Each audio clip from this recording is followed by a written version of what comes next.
2024 on following applications at the times listed or soon thereafter as they may be reached. At such time, all interested parties will be given an opportunity to be heard. Application number 1-24, Virginia Delgado. Permission to leave roofed-over entrance platform having front yard of 19.9 feet instead of permitted encroachment setback of 20 feet. Residence B District, north side of Tamarack Street, 300 feet west of Prospect Avenue, Central Islip. Hi, good evening. Virginia Delgado. You can please speak into the microphone. Good evening. My name is Virginia Delgado. I reside at 7 Tamarack Street, Central Islip, New York, 11722. I'm here for permission to leave from Portico. Just you missed it by 1 foot. Yes. Do you have any questions from the board on this? No. Planning, do you have any comments? No. Is there anyone else that would like to be heard in this application? Okay, I'll take a motion then. Second. Second, all in favor? Aye. Thank you so much. Good night. Application number 2-24, Mark Ketchum and Dana Annunziata. Permission to leave roofed-over entrance platform resulting in floor area ratio of 26.7% instead of permitted 25%, and patio having side yard of 3 feet instead of required 4 feet. Is anybody here on that application of Mark Ketchum and Dana Annunziata?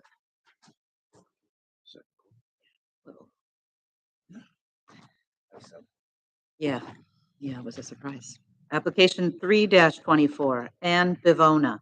Permission to use dwelling for family use only pursuant to Islip Town Code Section 68-419.1, and to leave deck having side yard of 16.9 feet instead of required 18 feet. Residence AA District, south side of Bushwick Avenue, 1,000 feet west of Fulton Street, Brentwood. Good evening, board. Obviously, I'm not Ms. Bavona. I'm her representative, and I have a letter to that effect. I'm her brother-in-law. Have you a name? I'm sorry. Isaac Carmignani is my name. Your address, sir? My address is 25 Van Buren Street, Brentwood, New York. Who is it that's living in the apartment? So it is the party's sister, my sister-in-law. Her name is Deborah Morris. Her relation to Ann is her sister. Yes, sister. Yes. Their sisters. Meet all the other- Sorry? to meet all the other criteria. Yep, because she's. Any questions from the board on this? I know any comments. Is there anyone else that would like to be heard in this application? Okay, we'll take a motion on this.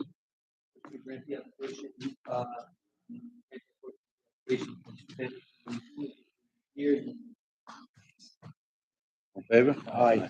Application granted. Thank you. Thank you. Application number 4-24, Dominique and Rashana Taylor. Permission to leave deck 10 inches high, having side yard of 0.3 feet, and driveway having side yard of 1.3 feet instead of required 4 feet each. Residence A District, west side of Peters Boulevard, 331.99 feet south of Fire Road Drive, Bayshore. Good evening, Dominic Taylor, address 1408 Peters Boulevard in Bayshore. I'm sorry, I can't hear you. I'm sorry, I'm sorry, can you raise the volume? I do speak, I speak low, so that's probably me. Dominic Taylor, address 1408 Peters Boulevard in Bayshore.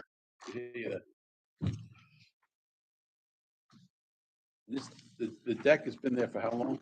It's been since I purchased the house. About 10 years ago. I have no problem shrinking the deck. I want to get it redone anyway. It's extremely old. You can bring it back to 4 feet? Yes. How about the driveway? You can't move that, right? Negative, no. All right, so we can deny the portion of the application without relating to the deck? Okay. Yeah, we'll leave the driveway. Which you want, the deck or the driveway? Definitely the driveway. My kids are watching right now. They're hoping I come back home with some good news. Any comment? All right. Is there anyone else who would like to be heard in this application? I'll take a motion on the motion.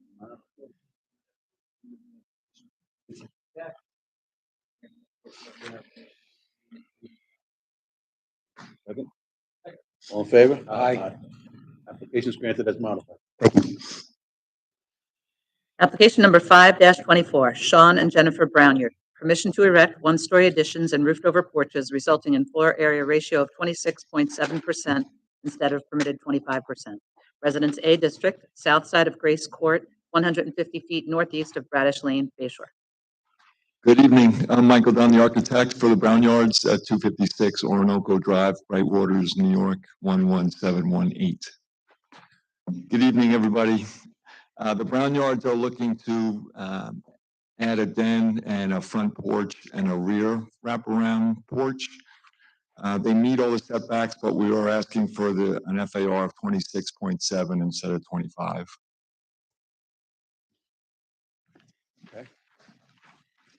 Any questions on this one? No, board, no. Planning, any comments? Is there anyone else that would like to be heard in this application? I'll take a motion. Make a motion on the grant the application. All in favor? Aye. Application. Thank you. Have a good night.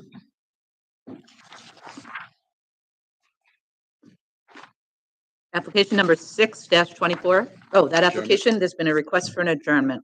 It's an open date. Application 7-24, Robert and Teresa Going. Permission to leave in-ground pool having side yard of 11.9 feet and rear yard of 13.3 feet instead of required 14 feet each. Rear yard landscaping of 32.7% instead of required 40%. Pool patio on side and rear property lines not having a required setback of 6 feet each, and driveway on side property line not having a required setback of 4 feet. Residence A District, north side of Geneva Street, 157.14 feet west of St. Louis Avenue, Bay Shore. Good evening. I'm Teresa Going, 111 Geneva Street, Bay Shore, New York. We're asking for permission for the pool and for the driveway. And the rear yard landscaping, 32%. What do you do about that? If you saw one of the pictures that we have for the summer, there's plenty of landscaping there now. I think when they came, it was young landscaping. Do you have a photo of that?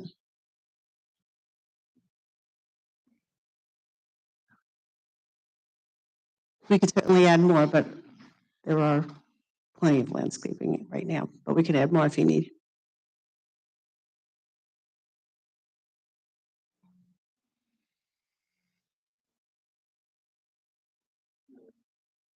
Okay. I'd just like to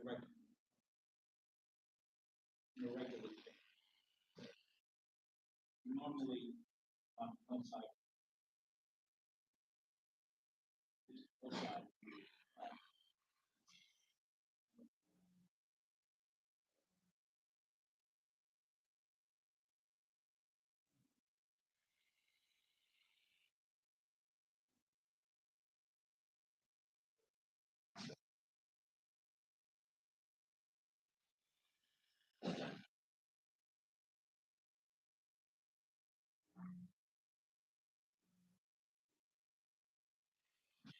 In what respect? What would you like? Right.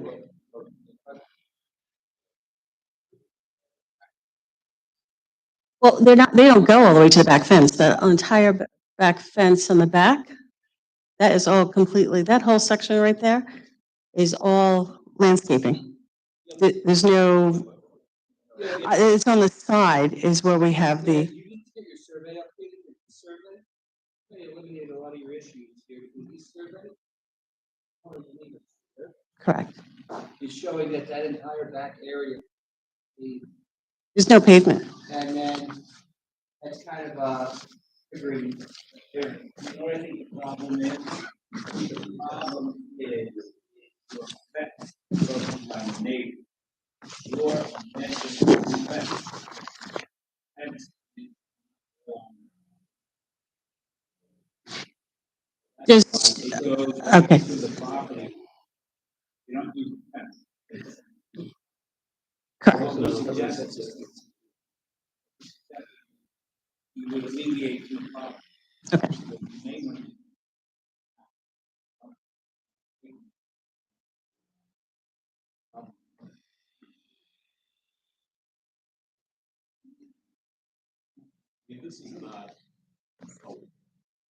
Okay, the survey showing that the fence is about 1 foot into the neighbor's property line, which isn't gonna trigger this.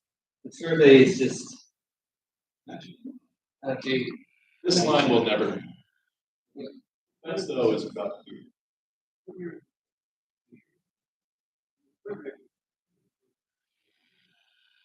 We are not. Well, this was, we paid for a gentleman to come back and look at it. either way.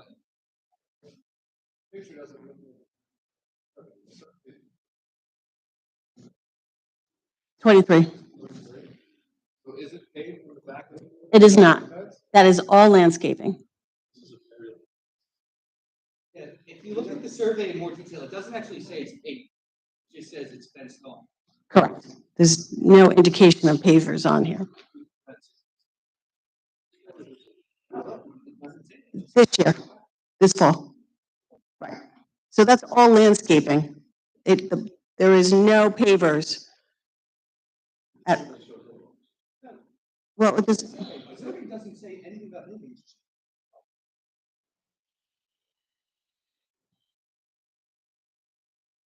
Yeah, all it just says is metal.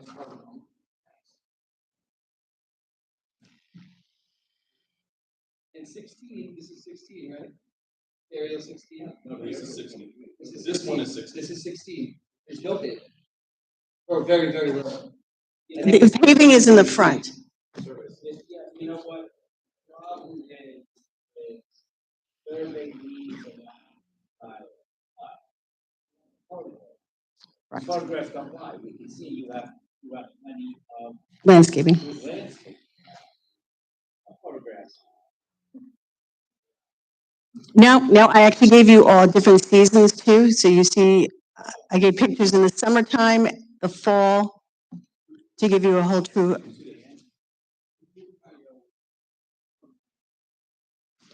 There's no patio.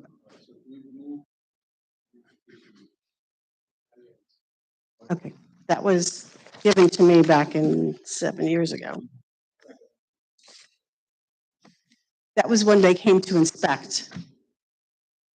That's what, that was put in there. So there is no pool patio in the back section of the house, no, as you can see. There's a portion on the side. Please.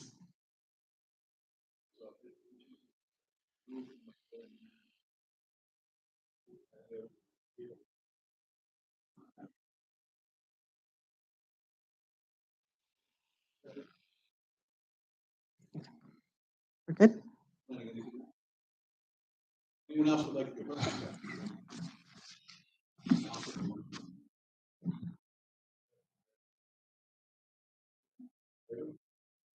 Thank you. You know, man, I see a pool, water, right, that looks like a little waterfall. Correct. You're gonna have to get your survey updated for you. Okay. So How old is this? Criteria? that's 7 years ago. 8 years. Eh, Oh, that's- But well, I won't go into That's it. throwing this off, looking at the survey, picture. Not a problem. We'll get that and we'll put that through. Good for tonight. You got it. Thanks.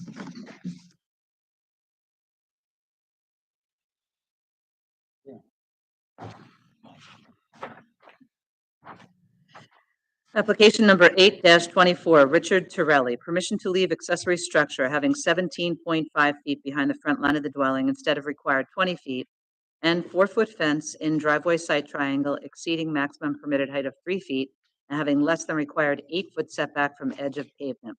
Residence B District, south side of Robert Street, 100 feet west of Coates Avenue, Holbrook. Good evening.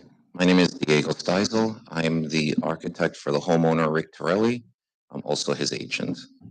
I wrote a very brief little statement here, this way I didn't just forget any of the points. The accessory structure that we're discussing, it's a pavilion. It's about 12 by 24, 303 square feet. Has no plumbing. Was built in 2018. In regards to it being located 17.5 feet behind the front line of the dwelling, I was able to get a hold of the original contractor, who was very aware of this rule, but he measured from the front edge of the existing front deck, not the front edge of the wall of the house. So, and you can see from the survey that from the front edge of the existing front deck, it's 24.6 feet to that pavilion, but obviously that's not where you measure from. You measure from the front wall of the house. So that's why that issue, that's why we're here before you for that issue. The contractor was unaware that you measured from the front wall of the house. With regards to that front fence, that's also an issue for a variance. I've submitted photos of similar situations within the neighborhood. It's important to note too that that front fence is not uniform. It dips down and yes, and at the lowest point where it dips down, it's 3 foot high off of grade. But when it goes to the sides, to the edges, that's 4 foot high at the edges. And it is a picket fence, you can't see through it, but I understand that the sight line is an issue. The homeowner had no idea when he had it installed.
From the very top of the cap, we measured it today, in fact, it was 4'8" from the top of the cap, or 4 foot from the top spindle, if you will. I think the most front line.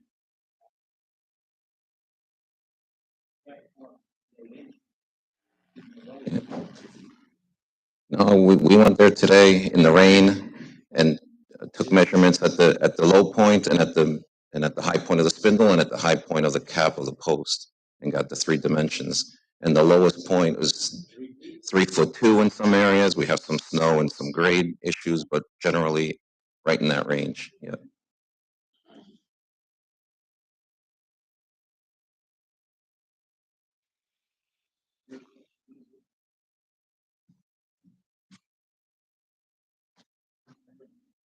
And it is 5 feet back from the edge of the pavement to the fence. That's 5 feet back. I understand that it's supposed to be 8 foot back. It's not. You can see from the photo it isn't. Again, a homeowner just didn't know at the time.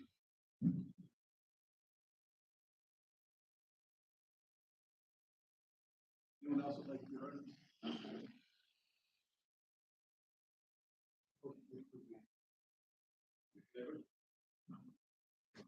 Thank you.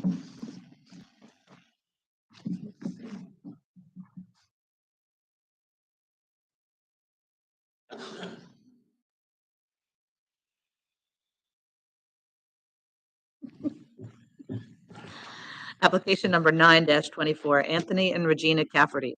Permission to leave 2 sheds. Shed 1 having 3.5 feet behind the front line of the dwelling instead of required 20 feet. And shed 2 having side yard of 0.7 feet instead of required 2 feet, having 12 feet behind the front line of the dwelling instead of required 20 feet. Pool patio having side yard of 4.5 feet instead of required 6 feet, and roofed over patio resulting in floor area ratio of 26.07% instead of permitted 25%. Residence B District, west side of Milligan Lane, 400 feet south of Butler Street, West Islip. Good evening. My name is Nicholas Pfluger from Bola Pfluger Architects. We're at 85 East Main Street, Bay Shore, New York. I'm the architect on the project, and I'm here on behalf of Regina Cafferty, the homeowner. With regards to the sheds, both are plastic sheds and behind a 6-foot PVC fence on the front and side yards. Both sheds are approximately 8 feet tall. So just the roof sticks up past the top of the fence. You can barely notice it from the street. The homeowner placed them at the current locations, not knowing of the town's requirements. We are requesting to keep them in their locations as it could be cumbersome to move them. As far as we know, there's no complaints from the neighbors. For the pool patio, the edge is 4.5 feet, so the required 6 feet. When the pool was built, apparently the contractor didn't realize that there was a setback issue with the patio. It would be costly to cut back the masonry, so homeowner is requesting to keep the edge of the masonry in its current location. And for the new roof covering, it brings us to a 26.07% FAR, 1% over the requirement, so we're seeking relief from the FAR as well. In closing, we believe that these items won't have a negative impact on the neighborhood, and I can take any questions that the board may have.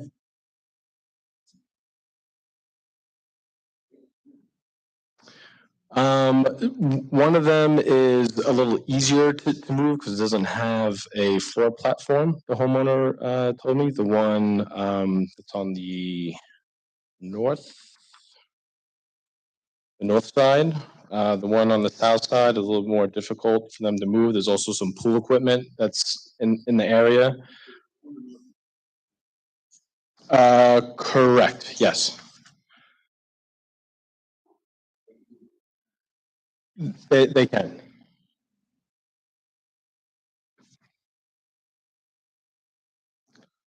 But yeah, the one on the south side's a little bit more difficult. There is pool equipment there, so so to fit that all in there.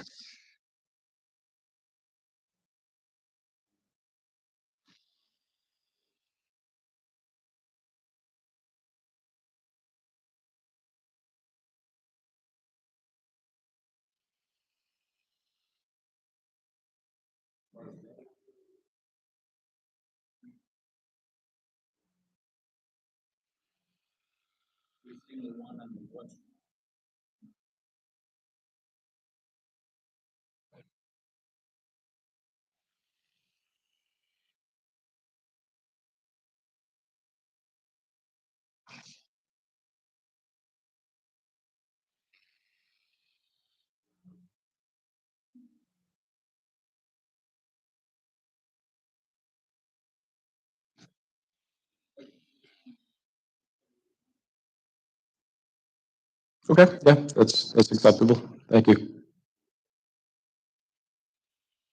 Anyone else like to be heard on this application?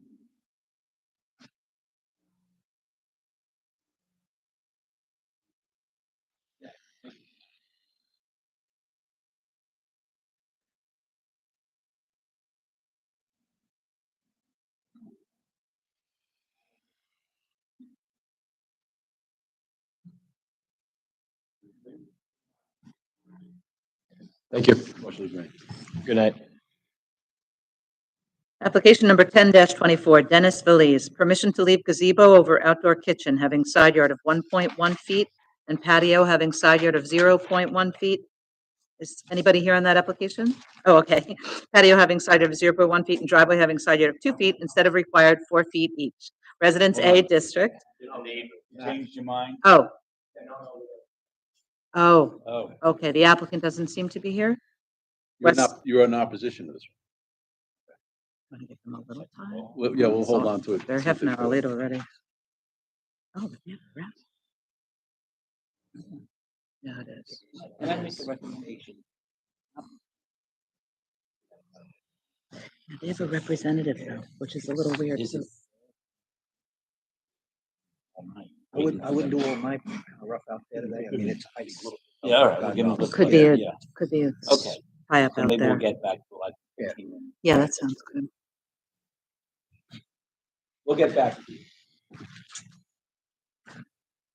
Application number 11-24, Craig and Melissa Watkins, permission to install in-ground pool leaving side and rear yards of 5 feet instead of required 10 feet each, and to leave driveway on side property line not having required setback 4 feet.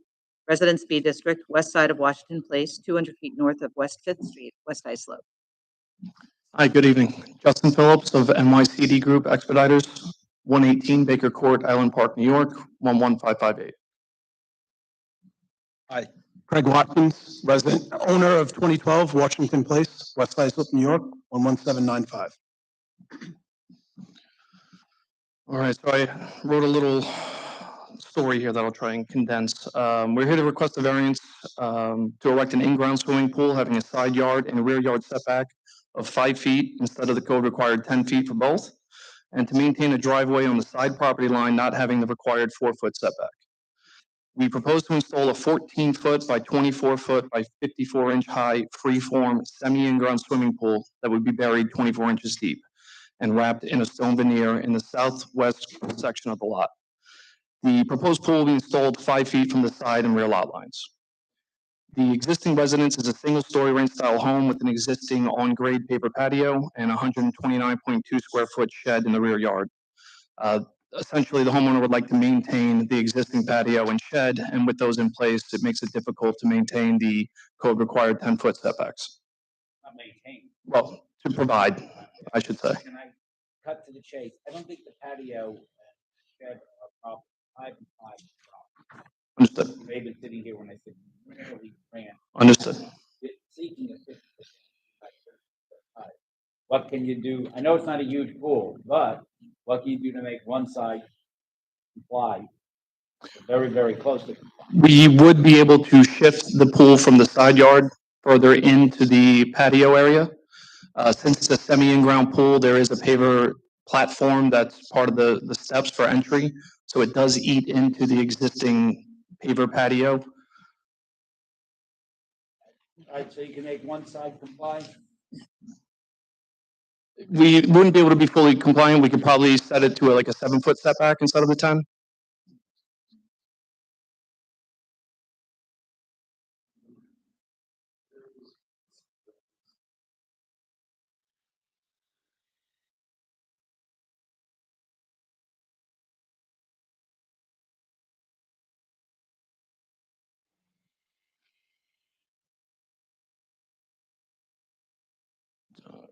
We're at a push it to 10 foot. It was for the 5-foot setback in the rear. Yep. We can come back to a new hearing, or you can make the So you're acquiesce saying it now. has to be 10 foot off.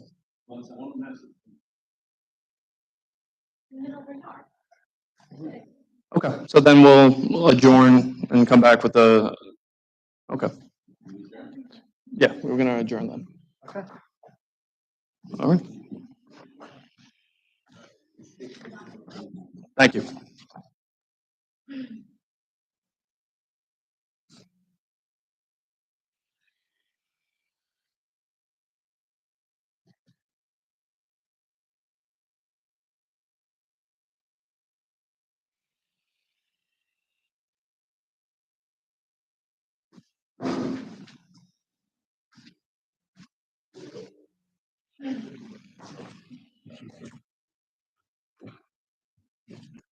Application 12-24, Jean Jordan. Permission to leave 1-story addition 12 by 21.3 and 2nd-story roofed over deck having rear yard of 20.5 feet instead of required 25 feet. A shed having 18 feet behind the front line of the dwelling instead of required 20 feet. Residence A District, south side of Malay Lane, 562.5 feet west of Abbey Lane, Bay Shore. Good evening, Kathleen McHenry, Long Island Permits, P.O. Box 5, Center Moriches, New York, 11934, representing the applicant. I've submitted for the board's consideration pictures of the subject addition, deck, and shed. In addition, I do have pictures of an aerial of the neighborhood, but it's pretty much the same thing that you guys can pull up, so if you want me to submit them, I do have them. I'd like to say that these improvements were done by the homeowner years ago. He was not aware of any violation of codes or that he wasn't meeting any setbacks at the time. There's no complaints from any neighbors that we're aware of. If you reference the aerial of the neighborhood, you will see that it is common for both primary and accessory structures to encroach into the rear yard beyond the allowable setbacks. If you look 31 Belden Lane, 1 Belden Lane, 8 Millay Lane, 12 Millay Lane, 28 Millay Lane, 1451 East 3rd Avenue, all have accessory structures too close to the property line.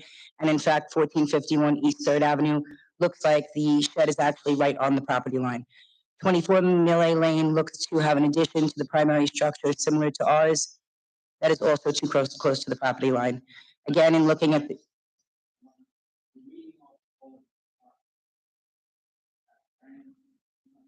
I'm not aware. If the board wanted me to pull those,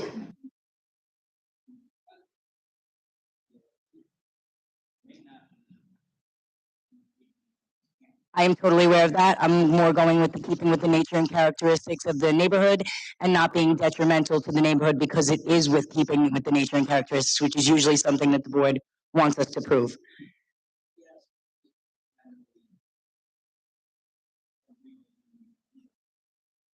Understood. Understood.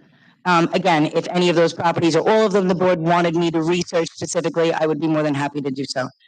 Again, in looking at the aerials, we believe that the relief we are seeking, if granted, would have no negative impact on the neighborhood and would in fact be keeping with the nature and characteristics of the surrounding properties. I welcome any questions the board may have.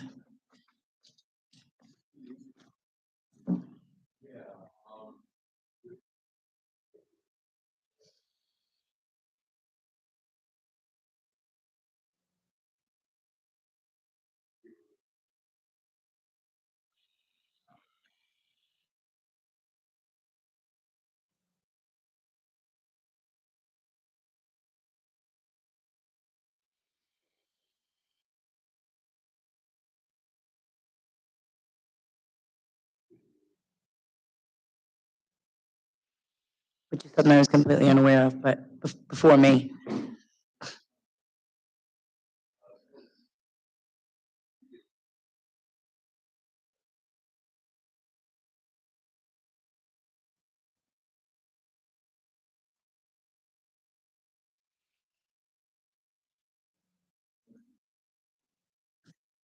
Anyone else would like to be heard in this application?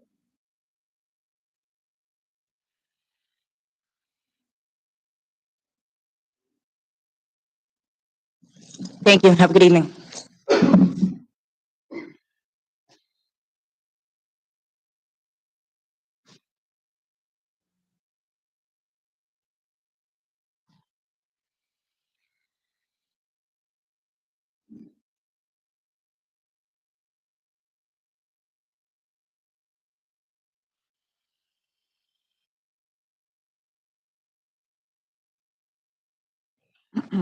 Application number 13-24, Michael and Joan Zaccardi. Permission to establish accessory apartment pursuant to Islip Town Code Section 68-602. Residence A District, north side of Homestead Road, 205.69 feet east of West Shore Road, Oakdale.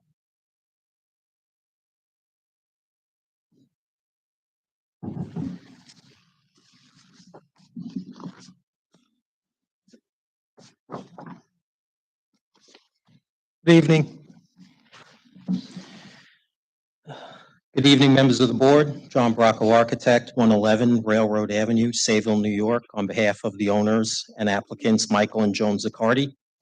The Zaccardis are also here with us this evening. We're seeking permission to establish an accessory apartment pursuant to Islip Town Code Section 68-602. The Zaccardis are lifelong Town of Islip residents. They currently occupy the home and will continue to occupy the home if the board sees fit to grant the accessory apartment application. The intention for the accessory apartment is to be for a family member. The apartment will meet all the accessory apartment requirements as set forth in Chapter 68 of the zoning code. And if the board has any questions, we're more than happy to try and answer them for you.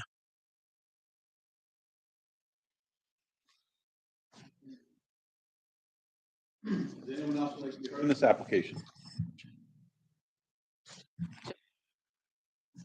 The application started a couple years ago and got on hold for a while, and somehow in the confusion, the driveway review was never processed over to engineering. There's plenty of space for the driveway to comply if it doesn't already. So if Yes. the board is going to grant the application, I would just ask that you do it subject to review and approval of engineering for the driveway. Yep. All right. Take a motion then.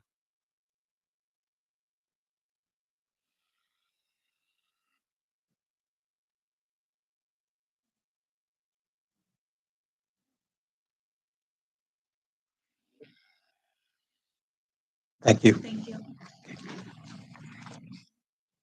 Application number 14-24, Brendan and Alexandra Eliowitz. Permission to erect one-story addition and roof over attached to detached garage, leaving floor area ratio of 27.5% instead of permitted 25%. Residence A District, east side of Fremont Road, 158.36 feet south of Hillary Street, West Sayville. Good evening again. John Bracco, architect, on behalf of the owners and applicants, Brenda and Alexandra Eliowitz. I'm here before you tonight seeking relief of one item, which is a floor area ratio of 27.5 feet, where 25% is required for a proposed one-story addition and proposed roof over attached to an existing detached garage. We did find a prior grant for the house directly behind them at 116 Washington Avenue, case number 498-22, which was granted with an FAR of 28.66%. I know the board has been amenable in the past to FAR requests under 30%. Therefore, we feel this request is minor in nature and within the nature and character of the neighborhood, and respectfully ask the board to grant the application. Questions from the board on this? Nope. Planning, any comments? Anyone else like to be heard in this application? Okay, I'll take a motion then. I am Hop Dog. Make a motion to approve the application. Thank you, Abba. Only it's West Sayville. All in favor? This is West Sayville. Don't listen to Bill. Oh, he's all. Oh, boy. Application number 15-24. Charles and Megan Jensen, permission to erect attached roof over, leaving floor area ratio of 28.8% instead of permitted 25%, and to install in-ground pool, leaving side yard of 10 feet instead of required 14 feet.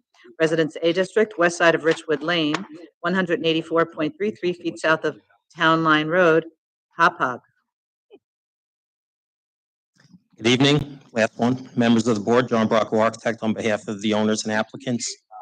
I'm ready. Charles, on behalf of the owners and applicants, Charles and Megan Jensen, I'm here before you tonight in regards to two items. First is a proposed attached roof over patio, leaving a floor area ratio of 28.8%. The existing home FAR is 25%, so anything we did here would have required an FAR variance. The second item is to install an in-ground pool, leaving a side yard of 10 feet instead of the required 14 feet. I know in the past, the board has been amenable to a relaxation of one yard, in this case, the side yard, down one zone from 14 feet to 10 feet. I also have a prior grant of a 10-foot side yard for an in-ground pool for the property directly across the street at 115 Wood Lane, case number 851-04. We feel both these requests are within the nature and character of the neighborhood and respectfully ask the board to grant the application.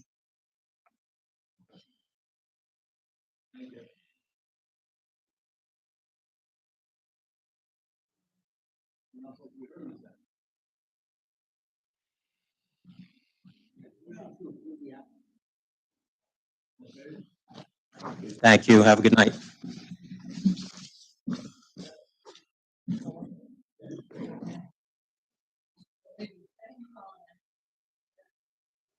Has anybody arrived on the application of Dennis Veliz or on behalf of the applicant? Okay, And also number 2. okay, yes, and while we're at, has anybody arrived on the application of Mark Ketchum and Dana Annunziato? Mary, Okay. could you call number 10? No, We did. easy, because I just- I heard you, but why don't we? Well, we're going to pick a date that works for the Right, neighbors. Right. They're gonna pull out.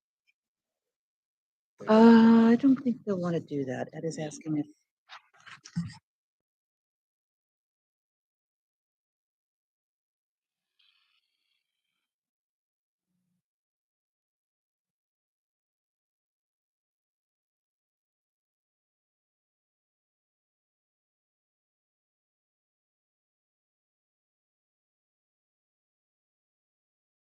The way this works, when neighbors have attended to speak out of concern on an application and the applicant hasn't arrived, we make sure that the date that we pick for an adjournment works for you. So I would suggest February 13, which is 4 weeks from tonight.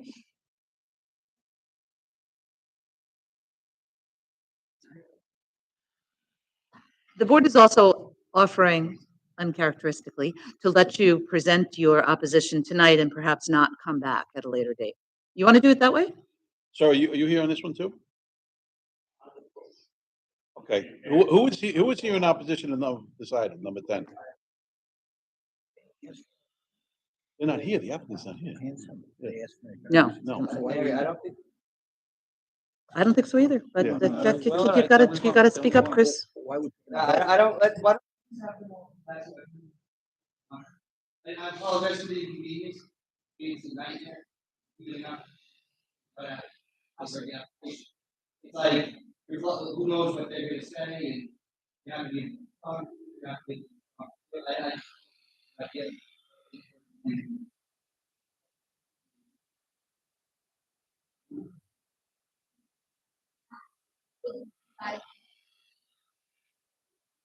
Yeah, if you're, I score, it's a good idea, and if it goes your way, it opens you up, the decision of legal challenge that. Not a great.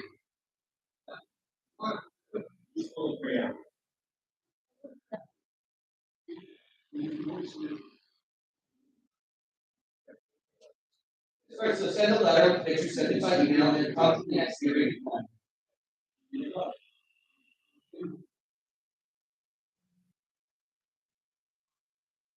Adjourn. We'll give it a date, but we'll adjourn now. We didn't want to see the line. I think like.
Application number 16-24, Robert and Gina Geyer. Permission to erect one-story addition, 26 by 28.1 irregular, leaving side yard of 7.3 feet instead of required 14 feet, total side yards of 23 feet instead of required 28 feet, and to leave egress windows having side yard of 5.4 feet instead of required 11 feet.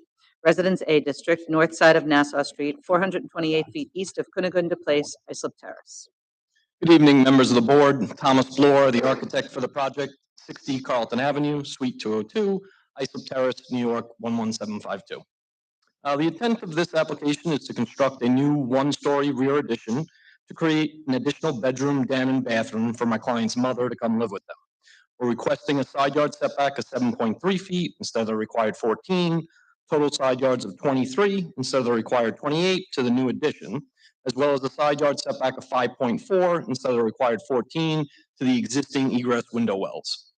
The proposed one-story addition is directly in line with the existing residence. However, the home is not parallel to the property line, therefore the addition is slightly closer to the side property line than the existing. As far as the window wells, they're very low in profile and they're basically flush to the existing ground.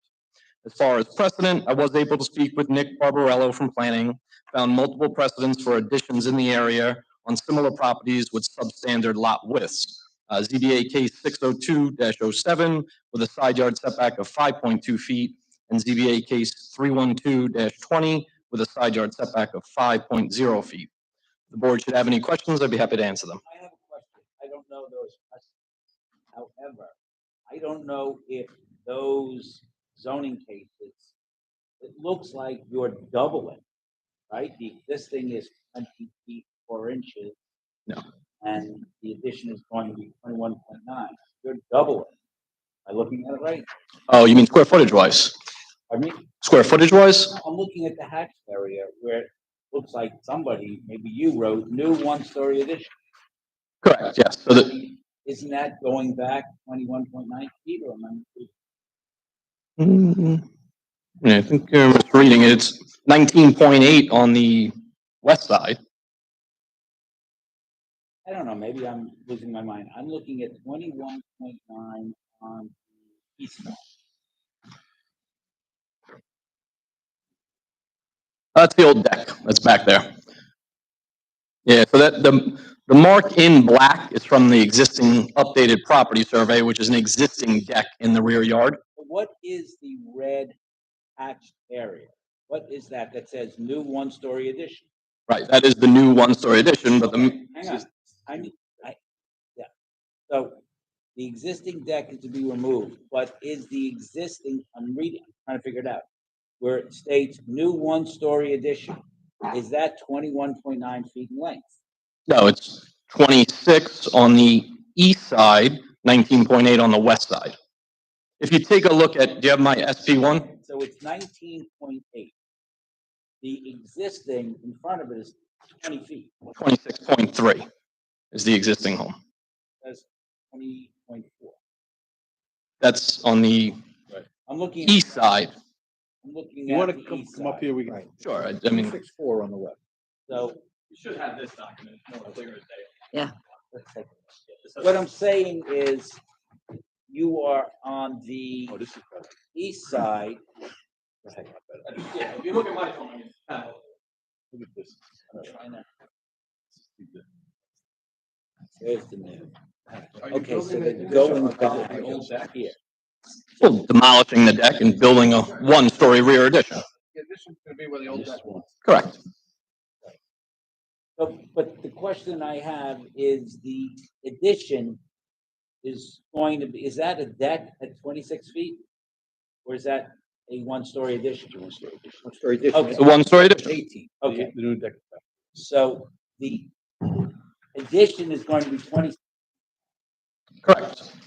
The existing is. It's a regular. It's 26.3 on the west and 20.3 on the east.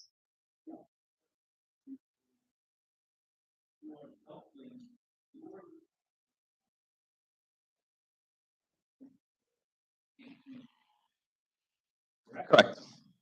You are going to double. And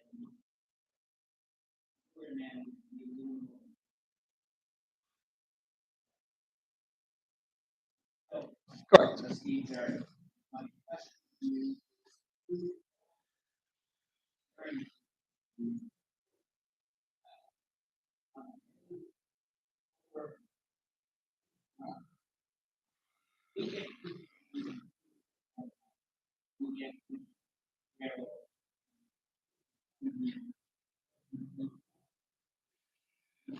Right, understood. I'd have to,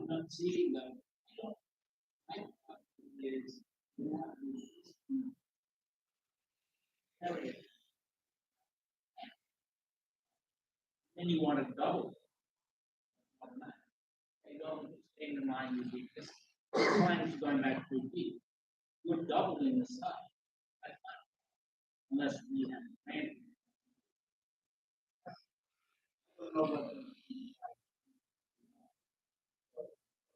well, one was to legalize and maintain, so it was built without the benefit of a permit.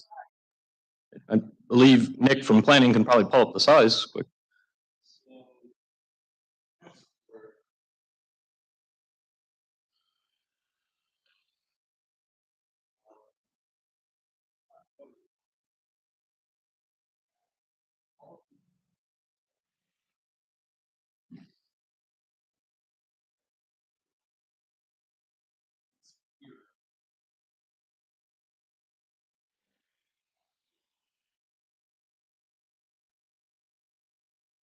And is that 2 stories on 82 Nassau?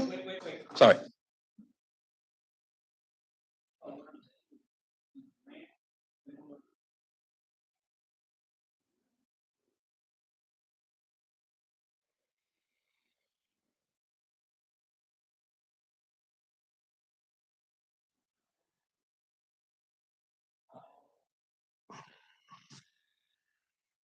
I mean, Did he get a variance? He got a variance.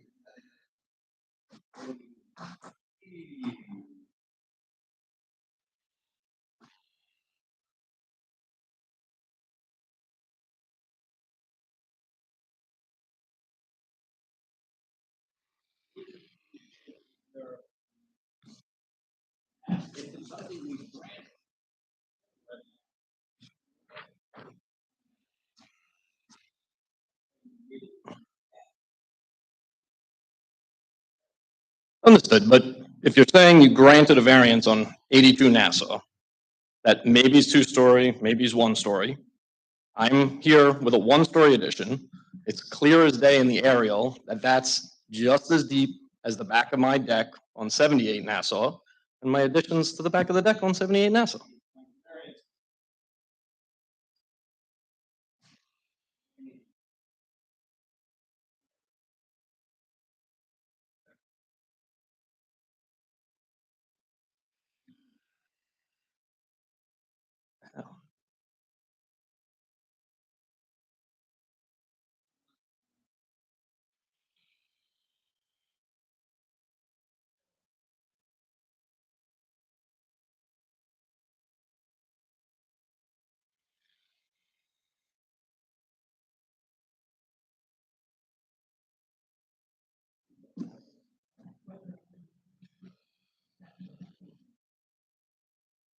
Yeah, no.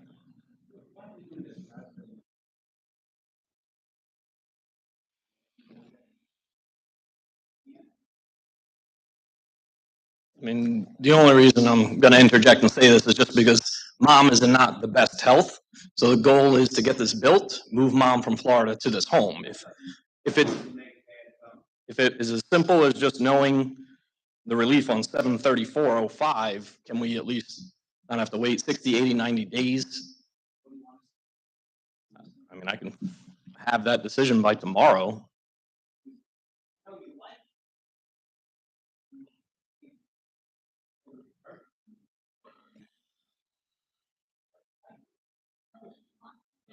Understood. So noted. Everybody wants.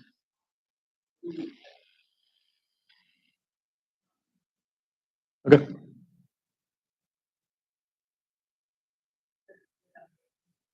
Yes. Yeah, it's one story, gable roof, so the low side is on the neighbor side. Pitches away from the property line.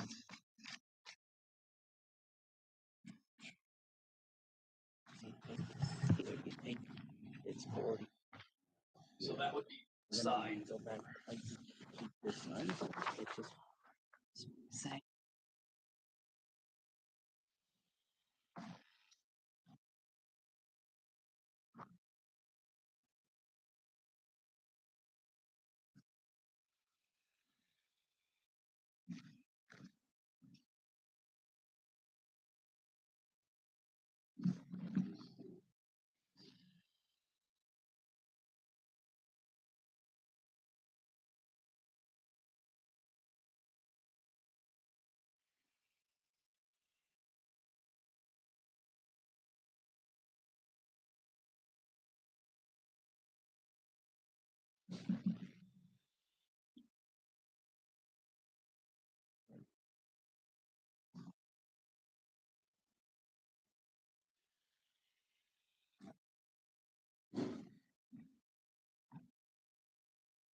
So the homes were built quite long ago, so, and just let me take a look at the CO. 1927. Okay, so the homes predate zoning in the area. Oh, that's why they're legacy, right? Yes, these were Compromise called Virginia. Wolpert homes. Yep. Wolpert Gates. Yep. This area is old and crib.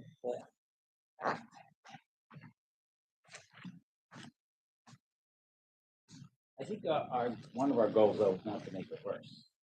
You're gonna start with. Start somewhere.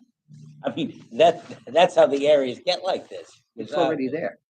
Well, It's been like that since 1927. Well, no, Jesus but- was wearing short pants. But that was when you had a house that was 20 feet. It was almost like a bungalow. Now you want to make the side 50 feet. Yeah, but 50 wide. Yeah, we don't live in 20, we don't live in log cabins anymore. Why don't we Is include it, study it? is there anyone else who'd like to be heard on this application? Do we want to reserve? What do So we yeah, want to do? let's find out, let Nick get us what numbers are, and then we'll go. Yeah, homework. All right. All in favor? Aye. Aye. All right, so reserve decision. Thank you. Have a good evening.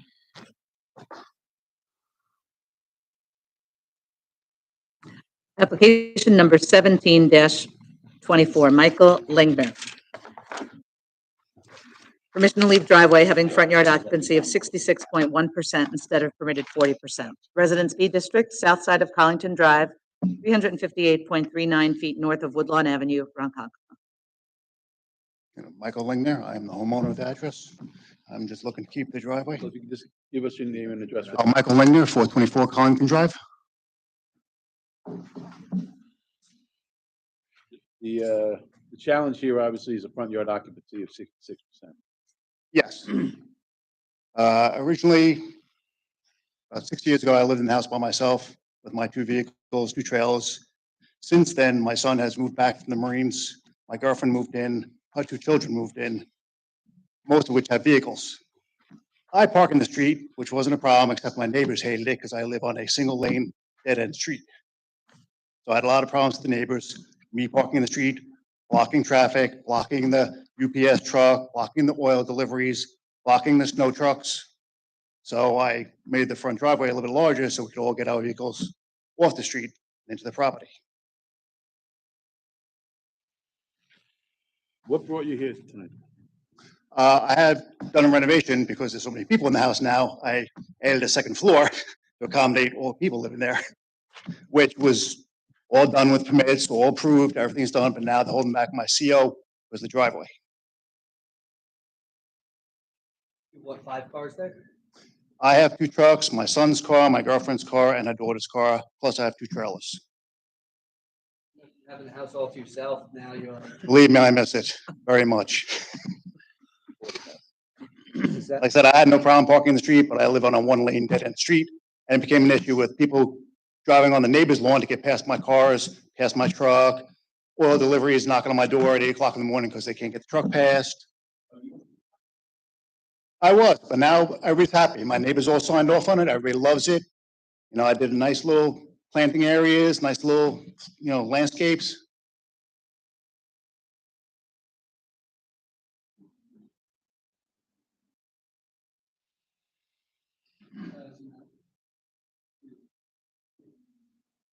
I mean, if you look through the neighborhood, I have pictures of several houses that have probably their entire front yard paved.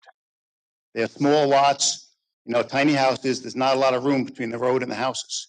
And you'll look, people, cut in the front yard and pave or put pavers down just so they could park enough onto the property so people can get past.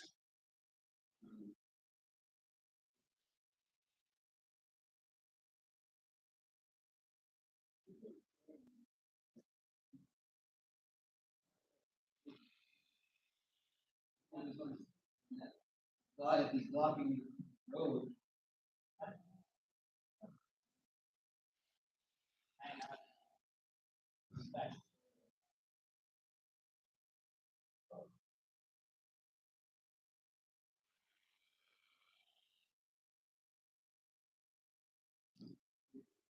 Anyone else like to be heard on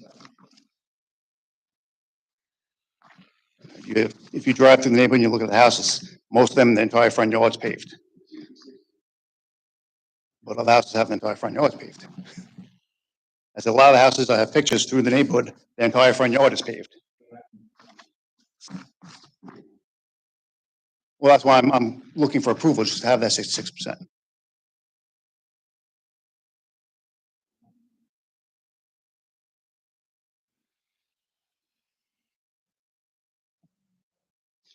Yeah.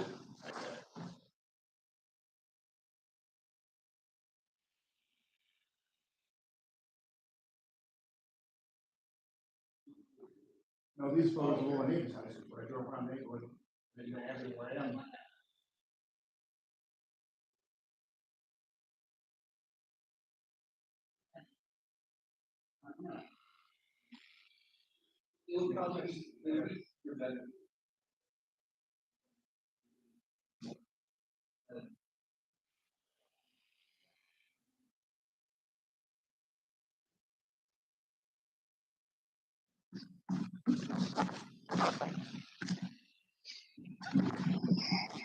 Thank you.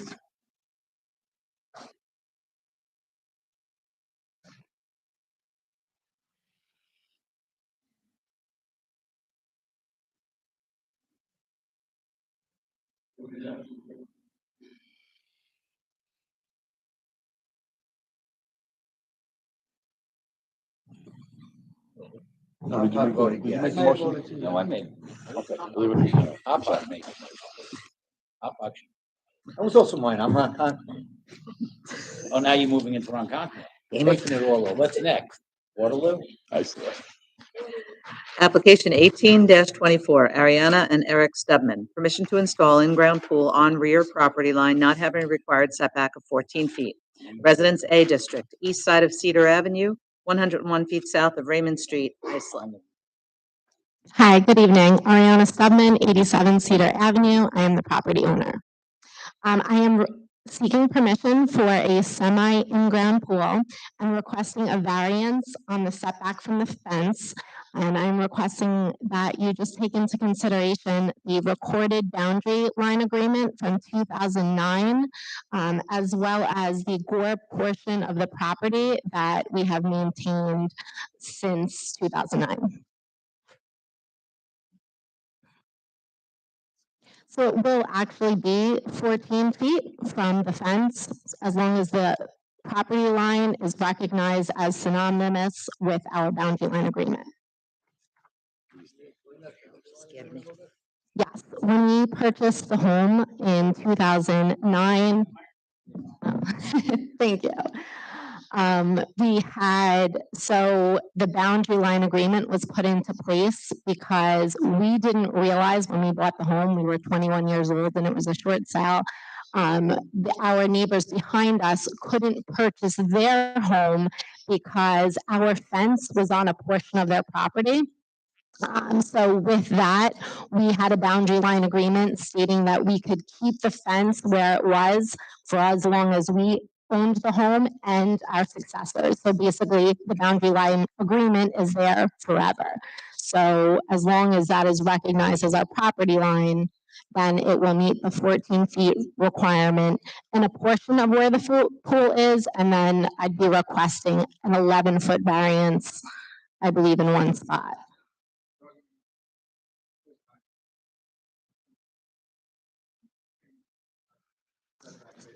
Absolutely. Mm. So boundary line agreement, okay. Well, it's recorded by the town clerk, so it was a boundary line agreement. I did, but I have a copy if you'd like to see it as well. Sure.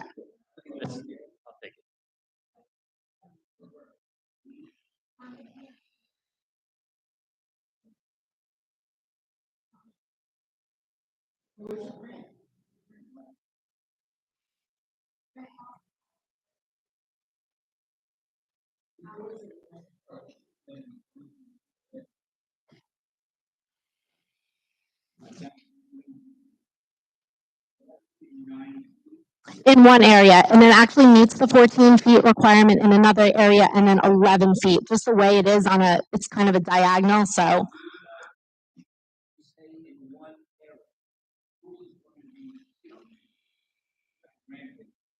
Pool on.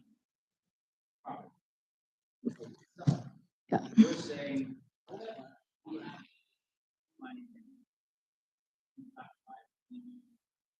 And that is. Yes. So this closest would be 9 feet. Yes. 14 on the other. Yes.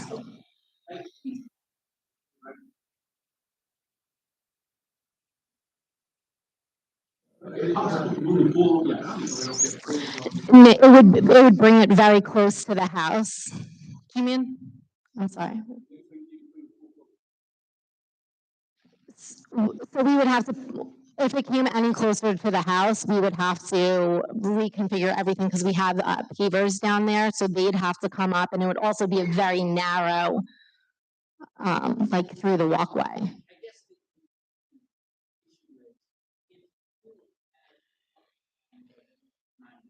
Mhm. We would probably grant Mhm. one on one. It is. Right. Land, that's the tree needed. Mhm. Therefore, it's very doable to relax it. We've been trying to find out. Yeah, it's a little tricky. I believe we pay a portion of it to the town. I'm gonna assume that. I think, yeah, it's such a small portion.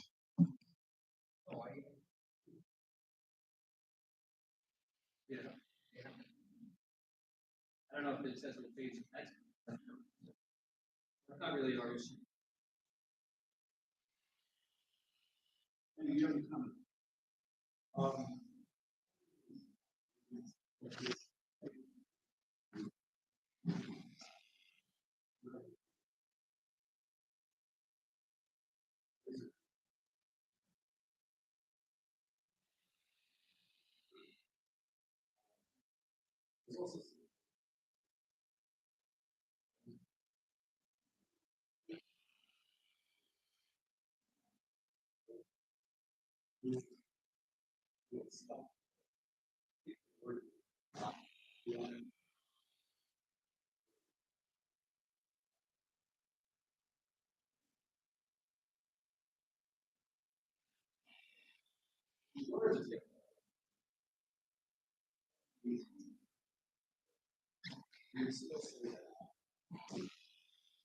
So if I could just clarify that, oh, okay.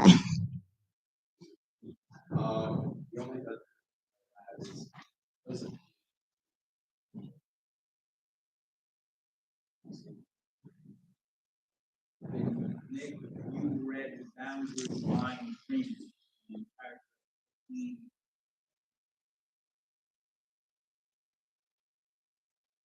Jesus.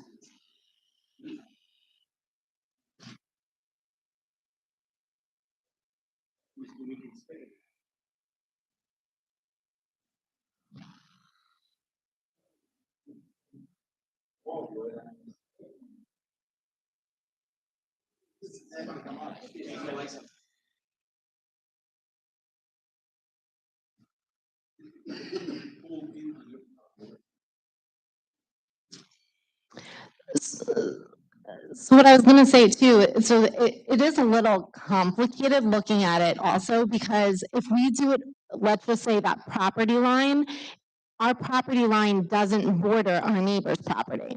We have 6 feet over our property line that is ours. You'll see it on the survey, it says Gore maintained by. That is our property. So that's why, so the property line on the other side of the property line is not our neighbor's property.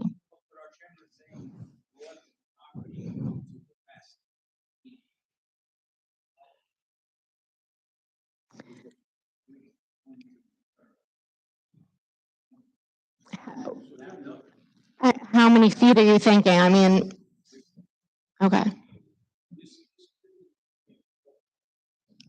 So that's our property. It's super confusing. Yeah, so that 6 feet Gore property should really show our property line.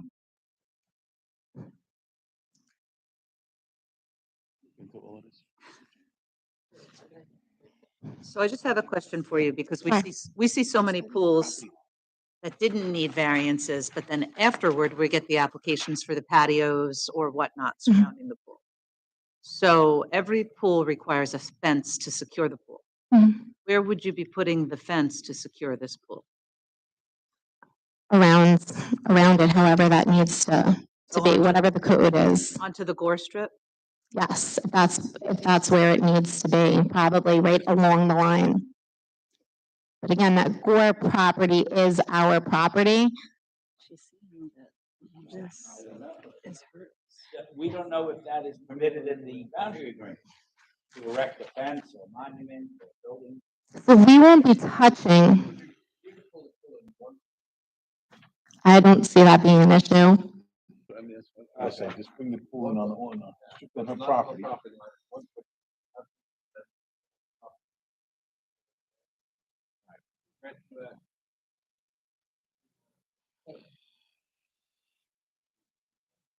At 1 foot. Yeah, I know it's pretty tight. Give us 1 foot off the property line and change it. Okay, I mean, I think so. My husband couldn't be here tonight. Possibly grant, I don't want to put. Okay, so my only other.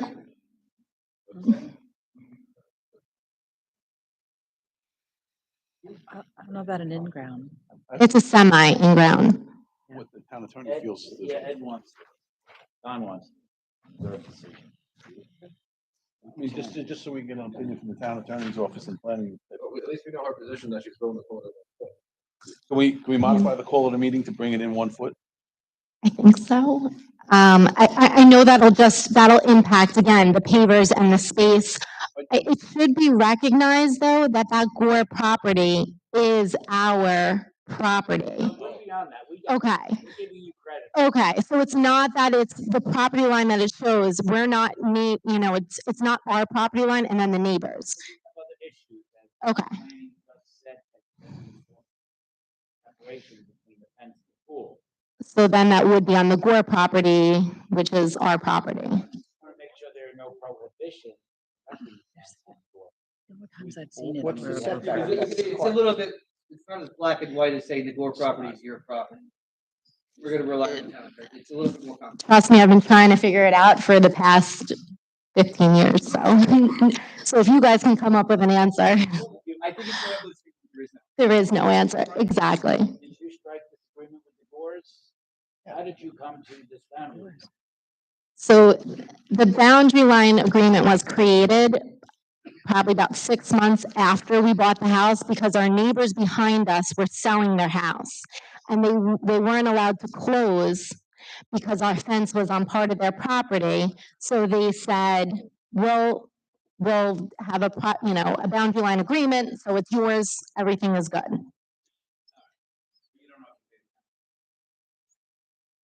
Again, yeah.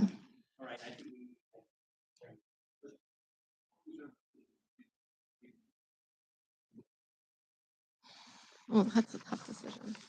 My husband's not here. Can that be a possibility? Could you look at it through both ways? Like that, if it's able to be looked at without that, because again, that 1 foot, we're right up against. Okay.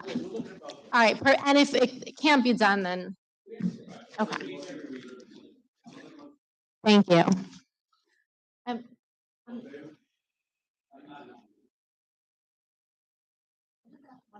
When you reserve a decision. 62 days. Okay, thank you. Alternate days. I'm not in favor of reserve. Yeah. Yeah. This one's a little bit more wonky, just make up your mind.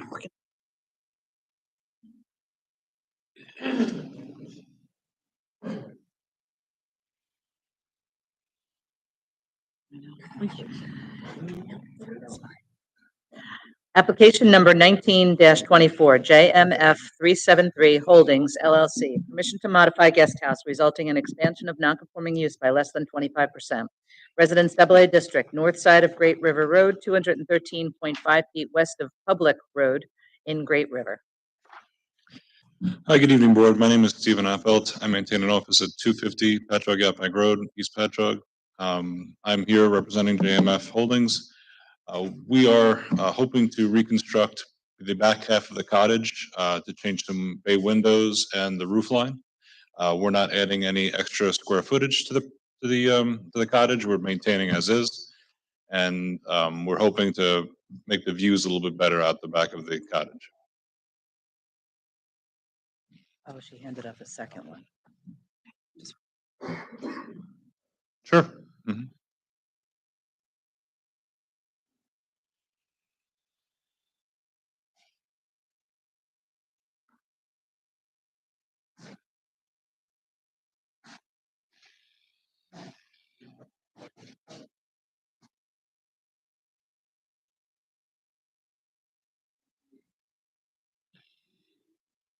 No, no, it's okay. No worries. No. I'm sorry, let's cut over. What's your problem? Oh.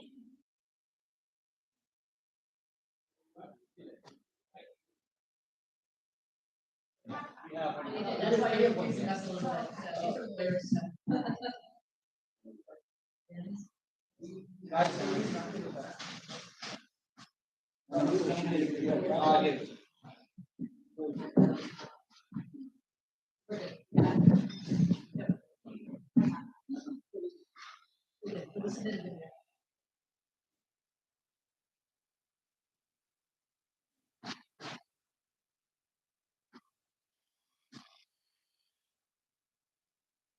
Okay. So do you want me to restate? You want me to restate our opening statement? Okay. I do not have a boundary line agreement. So my client, JMF Holdings, would like to renovate the back half of their cottage to change some existing windows into larger bay windows and redo the roof line because right now it's about a 7-foot head height. In general, we're not going to be increasing the square footage at all. We're just reconstructing the back half. The reason why we are before the board tonight is because the town code permits us, it does not permit us to reconstruct more than 25% of the existing non-conforming use, or at least that was what it was explained to me by the building department. It seems that our description here tonight is not exactly what I expected to be here for, because we're not expanding the dwelling by more than 25%.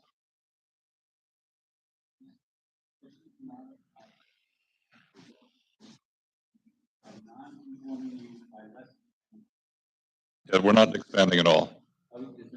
No, no, we're just adding bay windows. We're reconstructing the back half. Right now, same exact dimension. The bay windows are going to extend out. They're bay windows, but there's no floor space beneath them. They're just window seats. Yeah, and reconstructing the roof line as well. We are raising it. Yes. I think it's probably best to keep it there. We understand the scope of what you're doing, but keep it in as. How much are you raising the roof line? Oh, the existing is about 8 feet, well, it's 7-foot head height. It's on piers, so it's about 10 foot currently, and we're getting right underneath 14, I believe, when all is said and done. Yeah, I have it in here. I brought the drawings with me, so just let me double check before I give you false information. 14 feet on the nose. We have an existing ridge line of 14 feet as it is.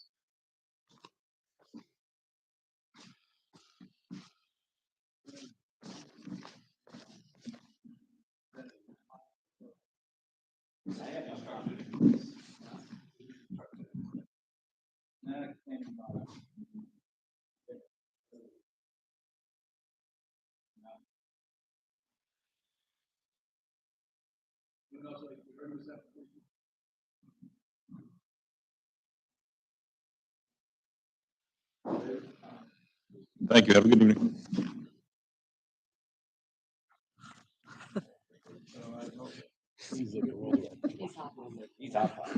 And Ron Cox. And Ron Cox. You can, you're in Holtsville? Oh, We're not even in Holsville. Oh. Application 20-24, Theodore and Claire Cole. Permission to modify one-story addition and roofed-over patio, leaving side yard of 9 feet instead of required 14 feet. Residence A District, south side of Channel Drive, 435.55 feet east of Gull Lane, Brentwood. Good Good morning. Good night. Name and address, please. Yeah, Theodore Cole, 14 Chanel Drive, Brentwood, New York, 11717.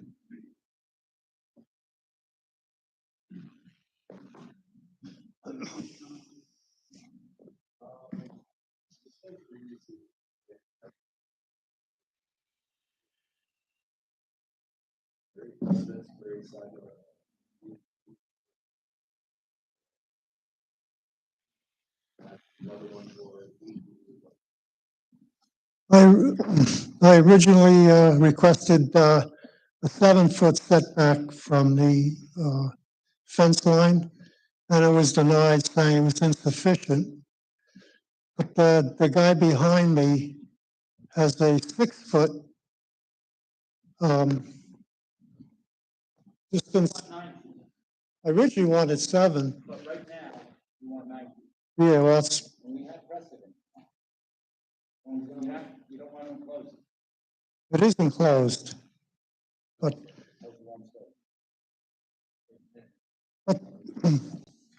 when I did the 7-foot setback, like I said, the guy behind me has 6 feet, and that was approved by the board for an accessory apartment, which is house number 21 Chapel Hill Drive. I have a picture if you want.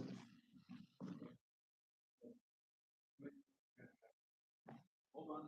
You most likely heard this.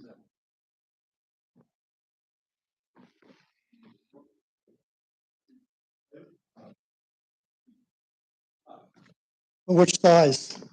9 feet, that's your application. Yeah, well, I originally asked for 7. That was that. Well, I was told that I couldn't get it. You got it now. You got 9 feet. You just got your 9 feet, buddy. All right. Go ahead and. Thanks. I hear something from the board. I hear something from the board. It's getting like in my head now. Next Wednesday.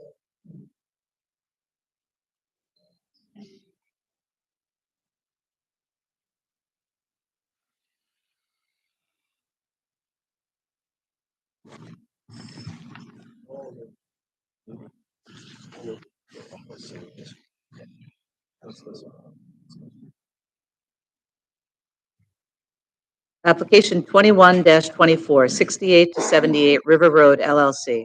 Permission to exceed compensating excavation provision 68-442A 3C by proposing 538 cubic yards of surplus fill in the floodplain and to leave site obstructions within driveway site triangles where prohibited. Business 3 District, west side of River Road, 207.41 feet north of Browns River Road, State Hill.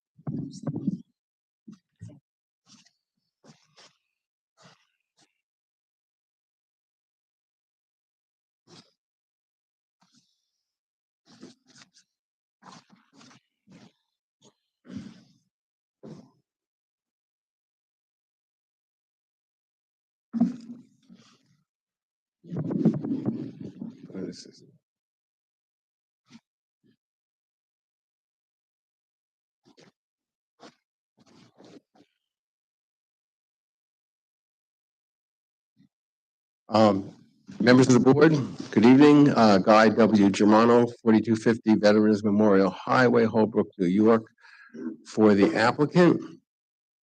I have here with me today is Ken Stein, the owner of the applicant, 68-78 River Road LLC, and Tom Dixon, professional engineer, project engineer, and partner at Nelson and Pope.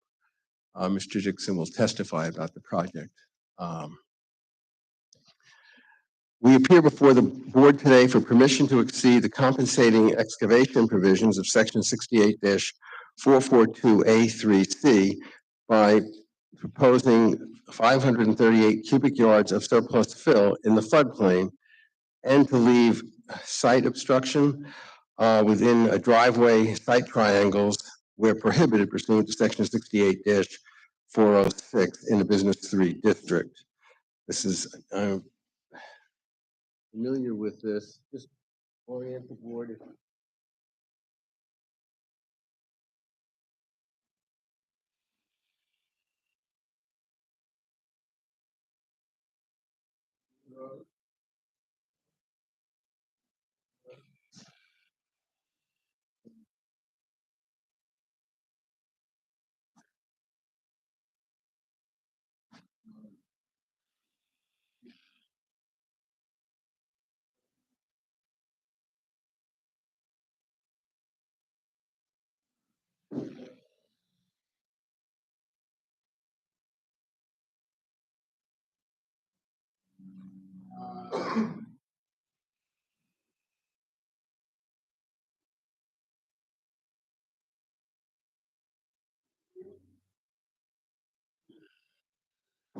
Site plan, one more back. So this is the site plan here. And so this application was previously, before the town board, they granted a change of zone. From A1 and Business 1 to All Business 3, in order to permit the applicant to construct a parking lot back here, adjacent to this.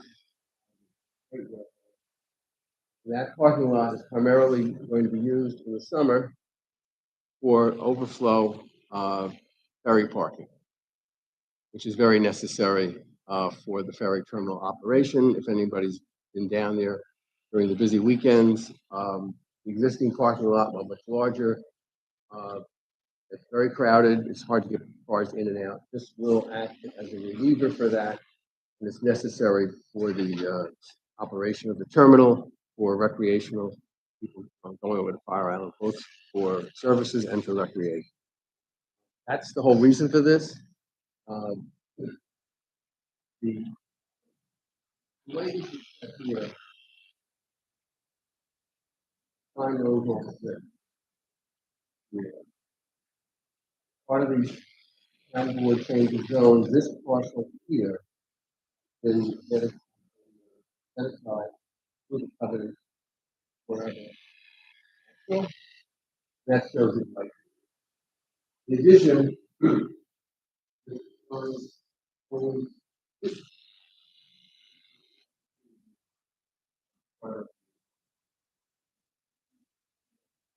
New York Rising Sun. So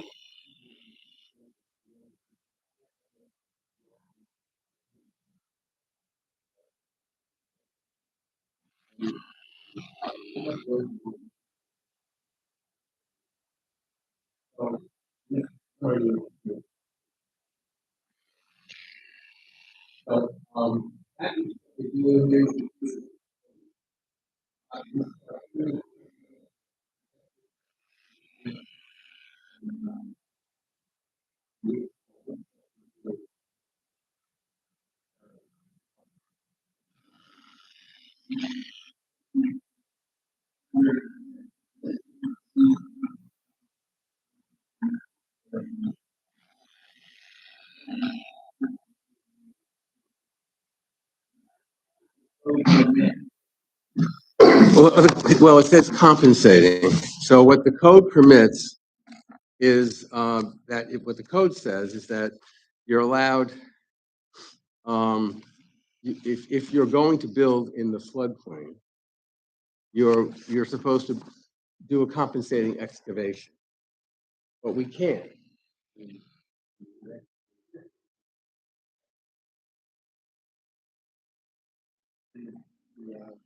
Code also permits the board to issue a variance.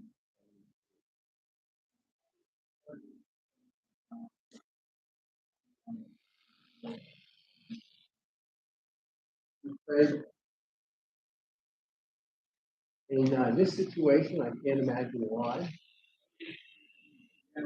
Well, I think that if you're in a very small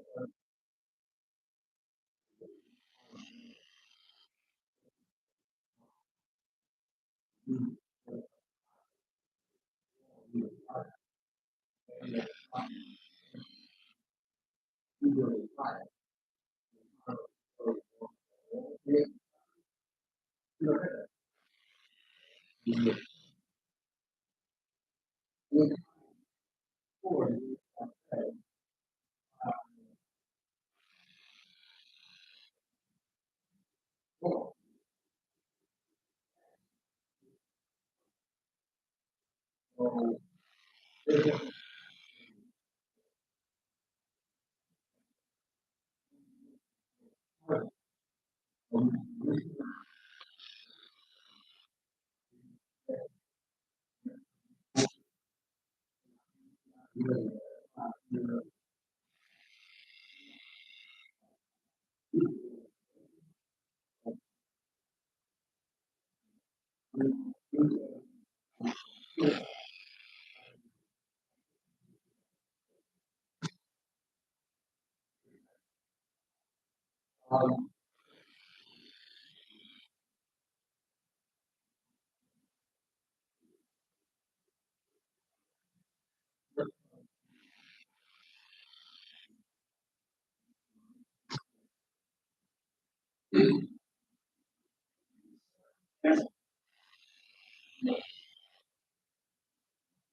I have to, because I can't answer the question. So what we're actually doing.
The reason still is to prevent water.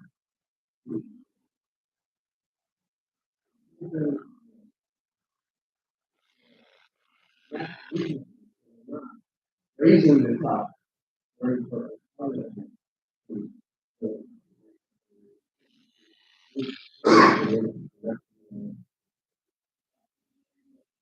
Yes, that's what they're fine with it. We did the engineering.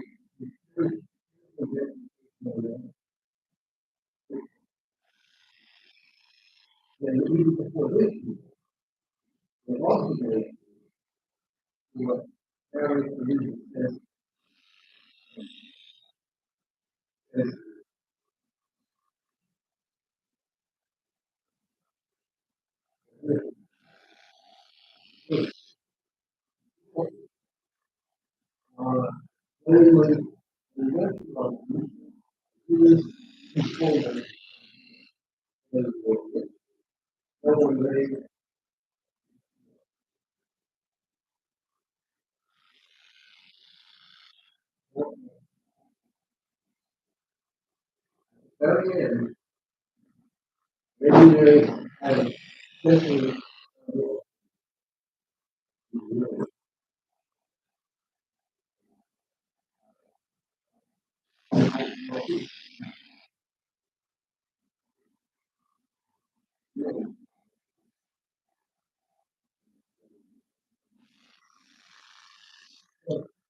Well, I mean, that, but this was, that is why.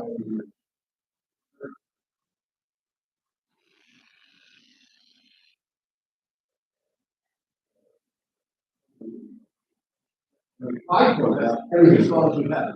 No, I don't.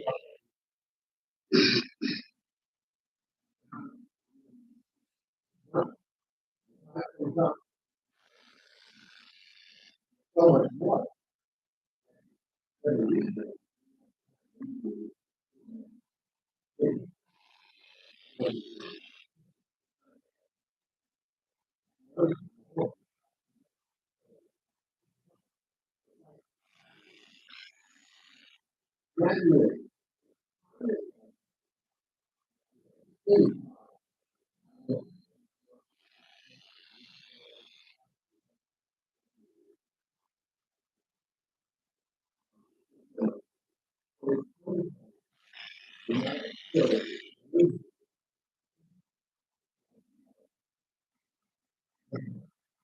So I, point is doing before.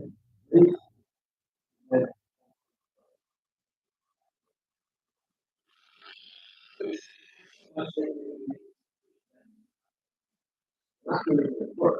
Really, better than wait.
When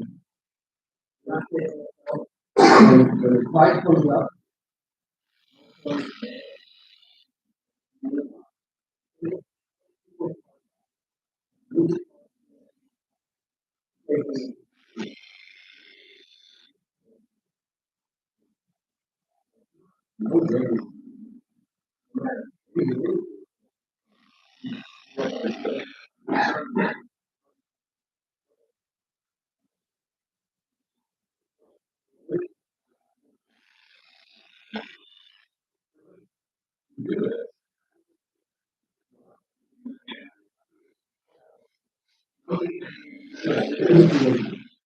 There will be.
So I also.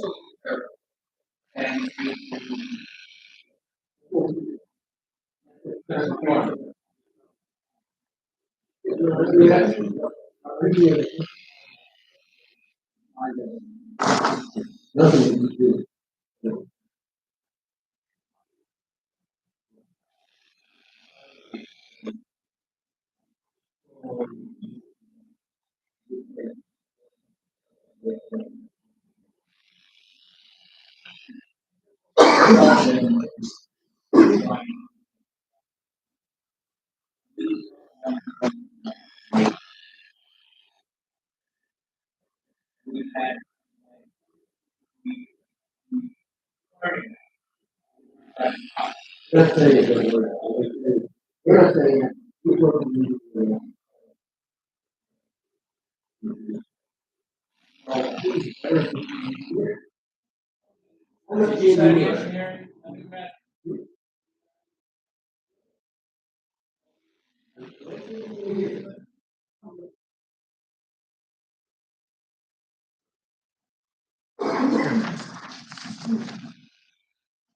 Just like your hand up.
Yes,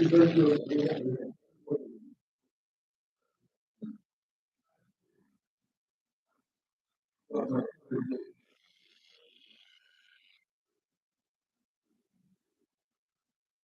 had to approve.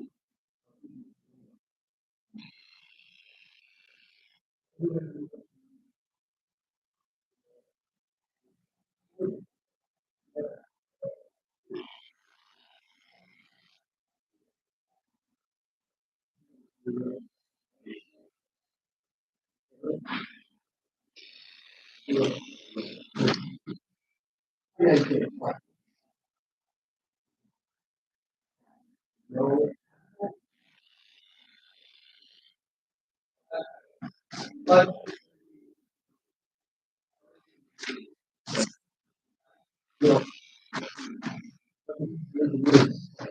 all right, that's my idea. What's the elevation?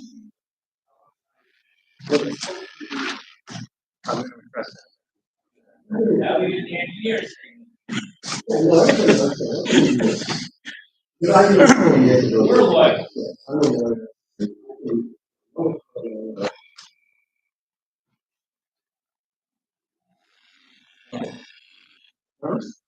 I don't have the number. No, I have it somewhere. The next one.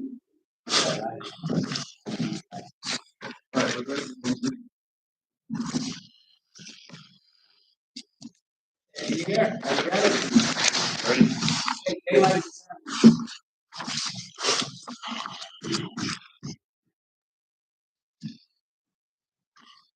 No, here. I'm gonna hand up. I don't know what happened to it. Maybe already given it to you.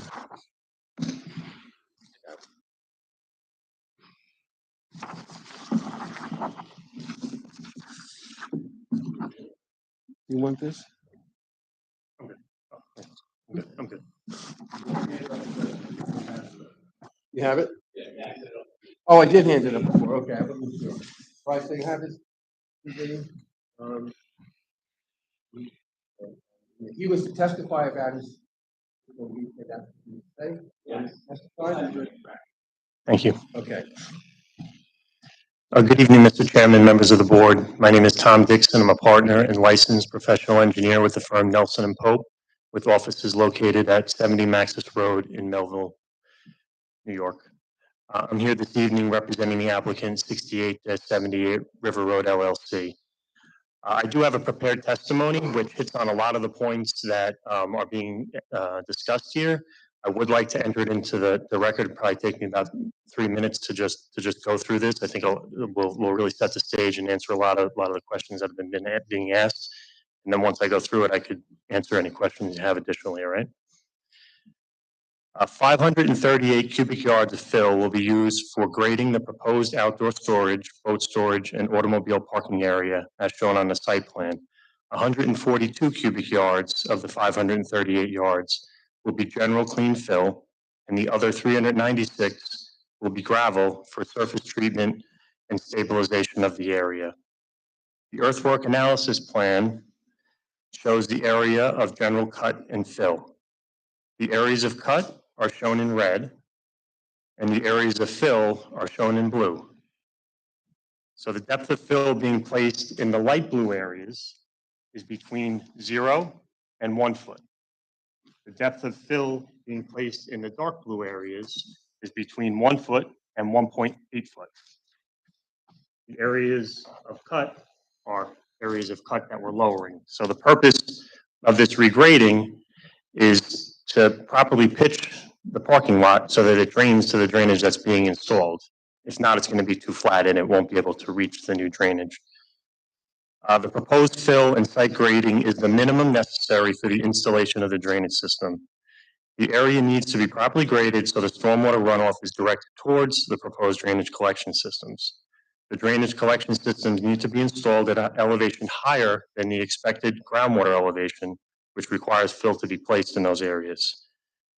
The surface layer of gravel also provides storage capacity for the stormwater within the void spaces of the gravel. The proposed drainage system design incorporates several drainage wicks in each of the collection areas, which infiltrate and dispose of stormwater runoff into the sand layer that's located beneath the bog layer. These drainage wicks, they're deep excavated pits. They go down approximately 25 feet. The bog is removed, and then it's backfilled with a clean sand and gravel material. And what this does is it provides a conduit for the stormwater to enter into the sand layer below and drain. The installation of the drainage, this was a condition of the town board change of zone resolution, which requires all stormwater drainage to be contained on site to the maximum extent possible at the direction of the town engineer. And the site grading and drainage plan was reviewed by Town Engineering Division as part of the pending site plan and is ready for approval. Implementation of this plan, it will provide for on-site containment of the stormwater runoff from rain events, and it will significantly improve the drainage conditions on this site. The purpose of the fill is not to raise the elevation of the property for protection during the tidal flooding events. This property is located in a low-lying area near the Great South Bay and Browns River. It's designated within a special flood hazard area, and it's subject to the requirements of section 68-442A-3C of the town code. And this section requires compensating excavation equivalent to the volume of space occupied by the fill. There's no suitable area on the property for compensating excavation. The only areas are those undeveloped areas shown in green, which were already discussed by Mr. Germano. These have a condition to remain natural and undisturbed. The actual volume of space is less than 538 cubic yards.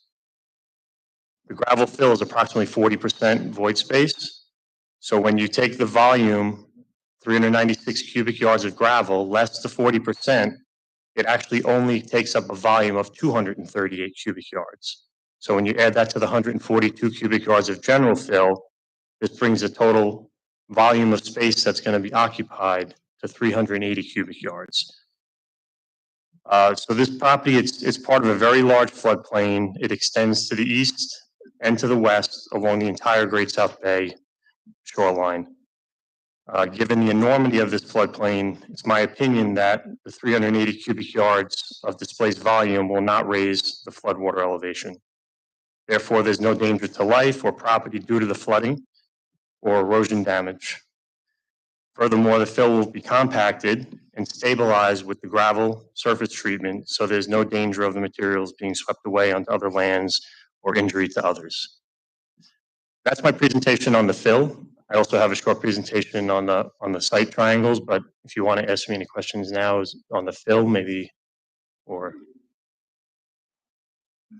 fine. Yeah, those were those were the same pictures I was going to submit, and I was going to testify that there was a chain link fence, and you can see through the fence, so there's no obstruction there.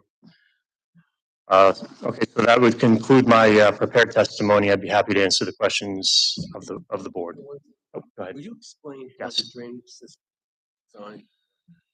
Yes, okay. Because I asked questions before about how do we know what this is going to be, and this was reviewed by engineering. Absolutely. For this type of location. Yeah, so we're, like I said, we're in a very low-lying area. There's elevations on this property that range from as low as elevation 1 up to elevation 3 to 4. The finished floor of the building, of the main building, is at 3.8.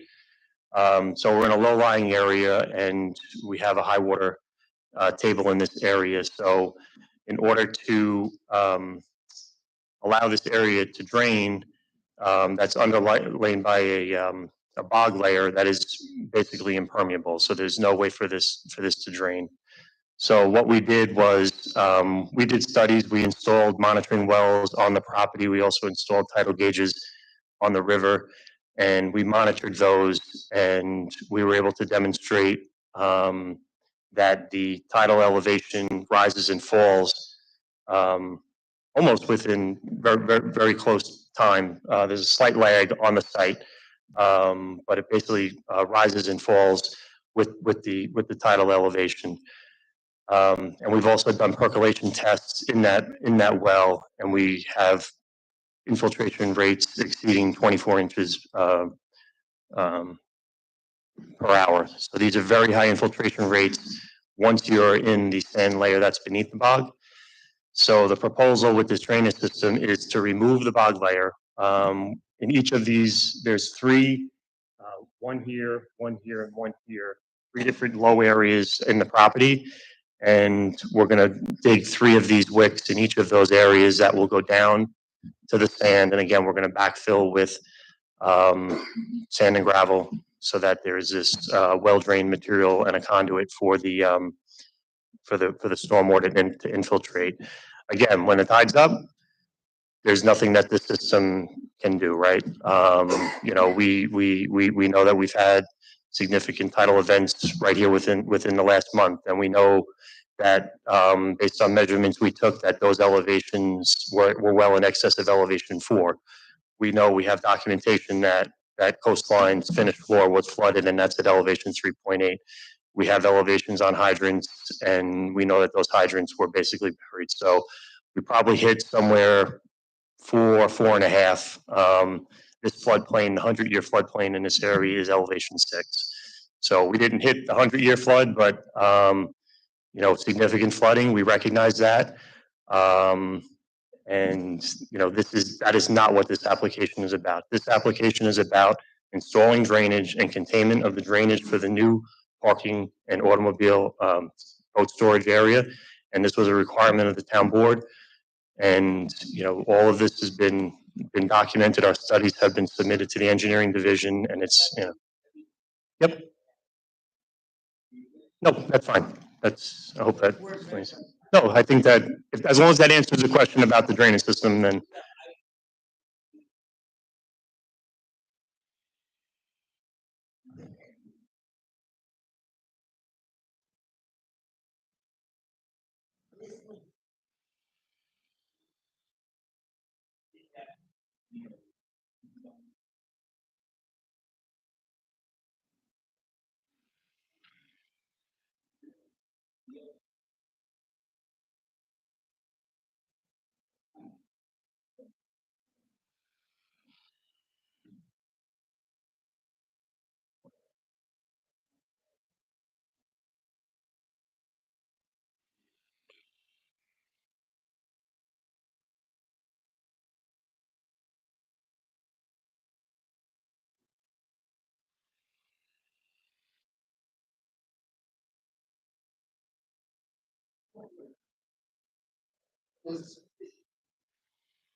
Yeah.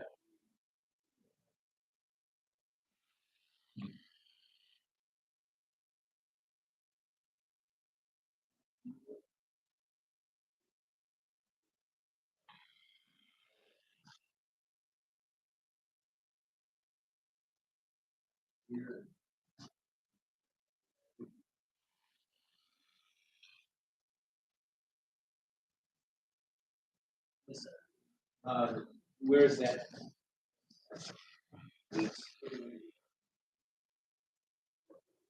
Information in violation. We are in violation.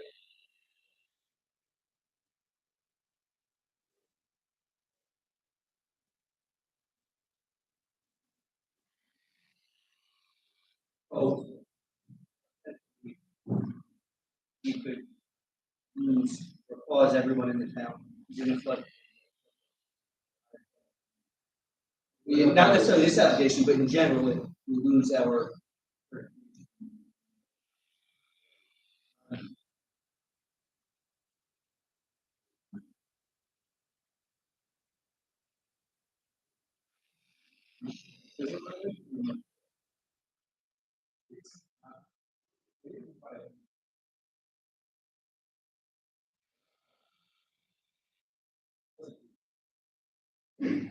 Now,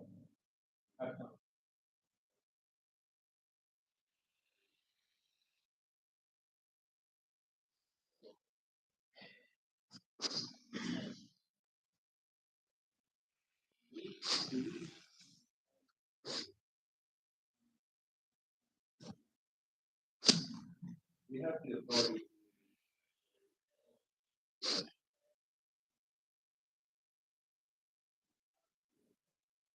To allow us to do this.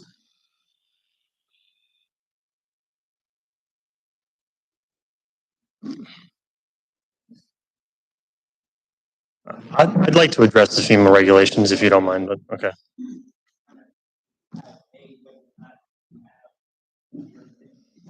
Done it 10 other times.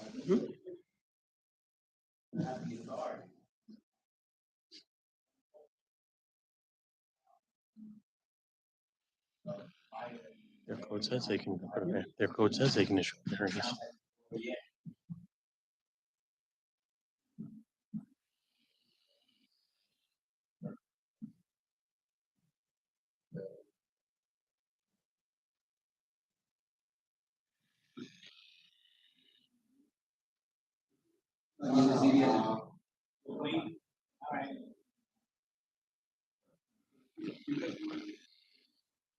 Well, yeah, first, I just want to say one, we've never heard. And this was approved, planning approved this project going to the planning board approval. And planning approved it in front of the town. Just for clarity, because I've been in that tough spot before. And this was a late afternoon conversation that Nick had with the commissioner and the deputy commissioner. So just for clarification, you were before the planning board and the town board in 2019, right? We still have the same rules. I understand, but I think the FEMA, as Bill said, the to-do that we're in with FEMA was after 2019. So that may be, we don't know. I do want to point out that most of the team is concerned about building. And this is not. Yes, but what are they concerned about? What's the one that they're in violation of?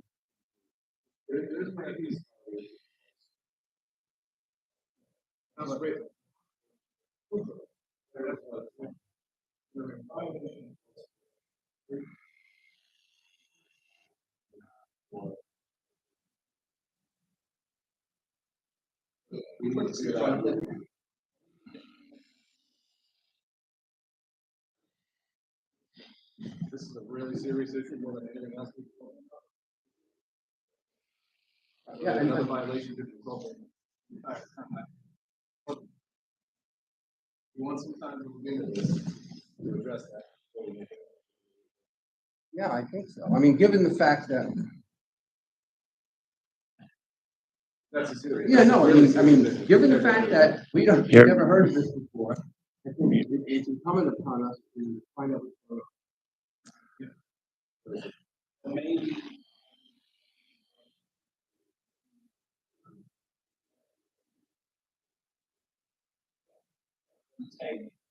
Make a decision.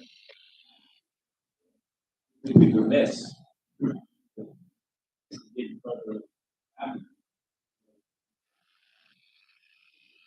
Very rare time that we need to make. Yeah, I mean, if you know.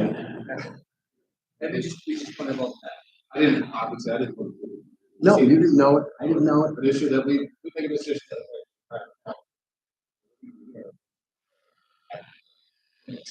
Right, now, if that's distinct from your right. Again, I didn't hear this issue, you didn't hear this issue. He probably need more time to do it. It really speaks to impact of the characterization. Yeah. The adverse environment. Yeah.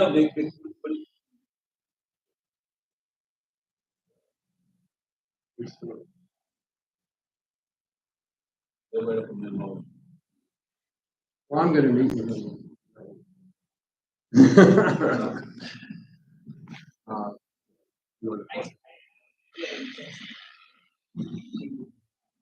know people in the audience.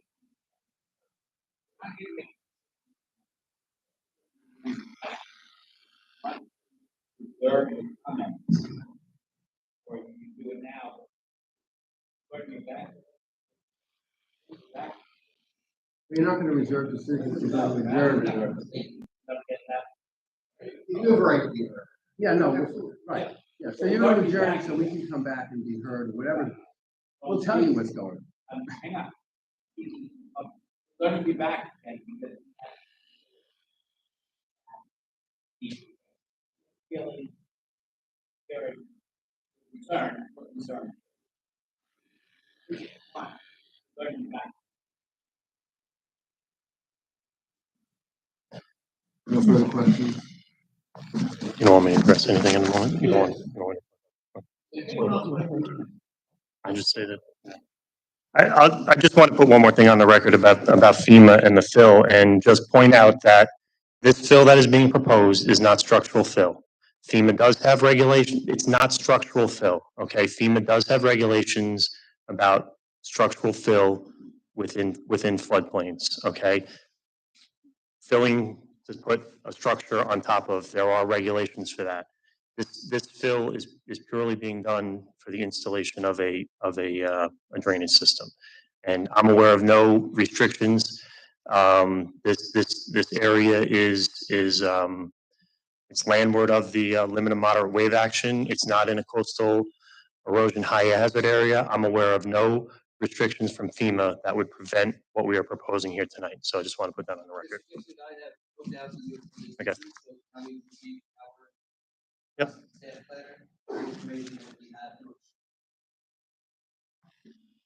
Understood. Thank you. I just want to go on record. Thank you.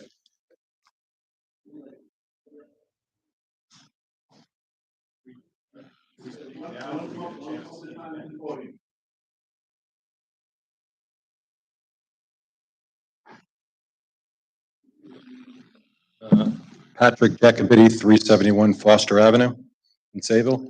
I guess my question would be, if we speak now, do we get a chance to speak at a later point as well? We would, okay. I was only informed about this whole issue about 3 days ago. I never received a letter, so I didn't have anything really to prepare for that. So I guess I'd like to reserve it as long as I can speak the next meeting.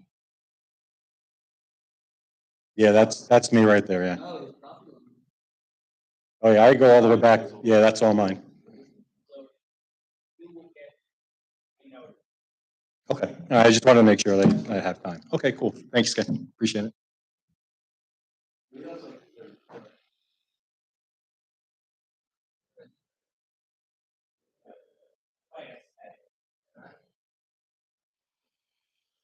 Tom Barrett, I live at 381 Foster Avenue. And my main, I understand that this, I also did not get notice. Eric was the one who told me, my next door neighbor, about the meeting.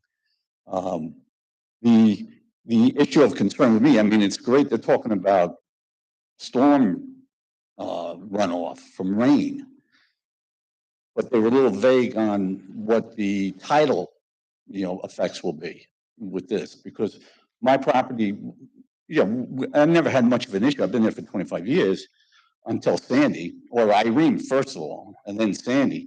And this last month, I've had water in my yard, not as bad as Sandy, but even worse than Irene. It was worse than a hurricane. So it's the tidal issue, not the rain issue. That we really, I would like to see some kind of studies done how this will affect the flow of the flooding from the tides. I'm sure you're well aware that Browns River Road has been closed for, on and off for the last couple of weeks, it's just because it's flooding out.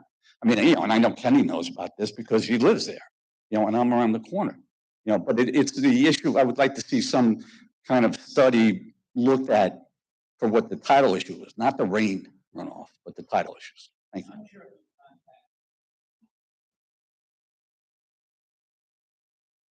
Yeah, do they address the tidal issues? Yeah, well, he's directing me to talk to him. He's right here. Yeah, this is amazing. But do you have that? That would be my question. Thank you. Do you have that?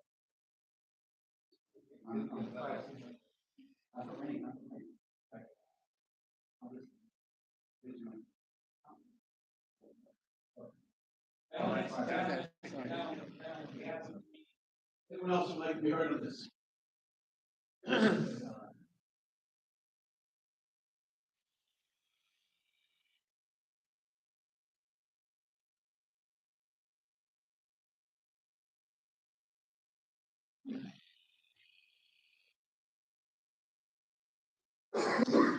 My name is Frank McAlonin. I'm the past president of the Sayville organization. And for years, we fought to make the area better. My wife and I led the petition drive to get the Sayville Beach Marina Park. It took 8 years to get that. I oppose this application to add 538 cubic yards of fill in the floodplain because the original plan submitted for the French drains, of which this application is an amendment, was inaccurate.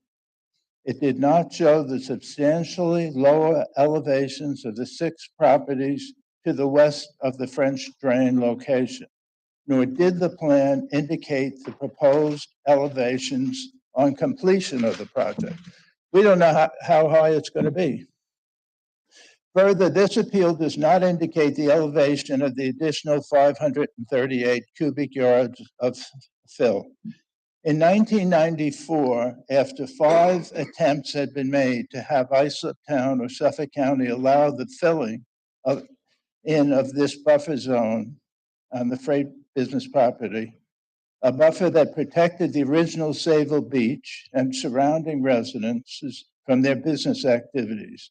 A previous chairman of the Islip Board of Appeals stated, quote, "As far as expanding into the wetlands is concerned, the fragile nature of wetlands of this type is certainly not a place to put a parking lot. This would violate about every environmental code in the town of Islip," unquote. And that appeal was denied with a 5-0 decision, application number 164-93. Okay. Yeah. Disregarding that decision, the buffer was filled in. The fill used was spoils from the freight operator's dredging of Brown Creek on the east side of River Road, where the freight boat docked.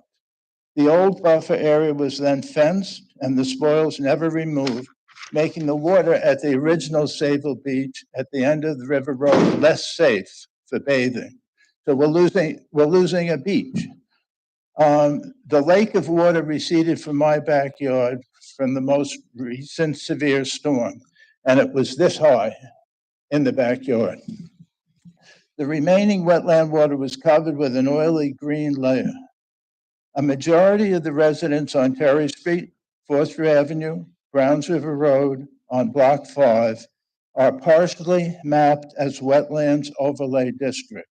But homeowners have experienced the wet areas considerably expanding due to the continuous fill, including impervious RCA that prevents water absorption. It just ponds till it finally pushes out.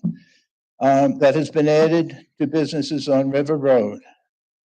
As the Stein entities appear to own all but one business on River Road, it is time, in our opinion, the town require the freight business be returned to the east side of River Road and out of the wetland overlay district. The flooding problem in the area continues to worsen, and adding fill appears to just worsen the situation. As was pointed out in the 1994, the wetland is not a place for parking lots. Their initial request was because they don't have enough parking when July 4th comes, when Memorial Day comes, when Labor Day comes. Well, those are 3 days out of their year. And based on that, unfortunately, the board said, fine, go ahead, fill it in, do what you want. And it is a very, very bad situation for us. I feel there must be a town code requirement that prevents any proposed changes on the freight property from adversely affecting my property. And I ask the board to guarantee that my property is protected. If you give him something, then we want compensation. We don't want to be drowned. And it is terrible. It is the worst it's ever been, other than in Sandy. And I've only been there for 48 years. So I thank you for hearing me.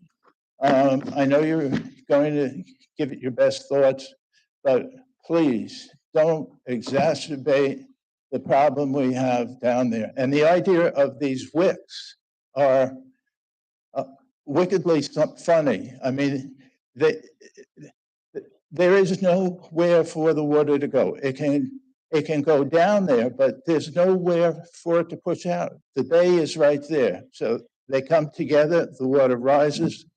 On this block, I believe Stein owns a home there. It's underwater. I thank you. Yes, sir. I'm sorry? Sure. 21 Browns, as in the color brown, River Road, Sayville, 11782. All right.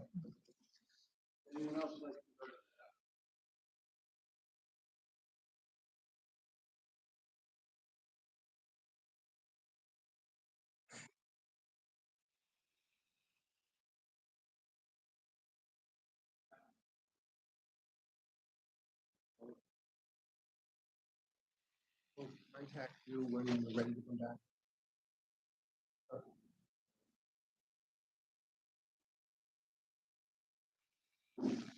Thank you.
Application number 773-23 adjourned from December 12, 2023. LRHC Bayshore, New York, LLC Roberts. Permission to install one primary facial sign consisting of multiple elements having total sign area of 78.2 square feet instead of permitted 32 square feet, and to install two secondary facial signs having sign areas of 43.2 and 35 square feet instead of permitted 16 square feet each. Business 3 District, south side of Sunrise Highway, 745.1 feet east of Brentwood Road, Bayshore. Yes, good evening, members of the board. My name is Dean Katsubis. That's Koutsooumbis. My address is 121 New Bridge Road, Hicksville, New York, 11801.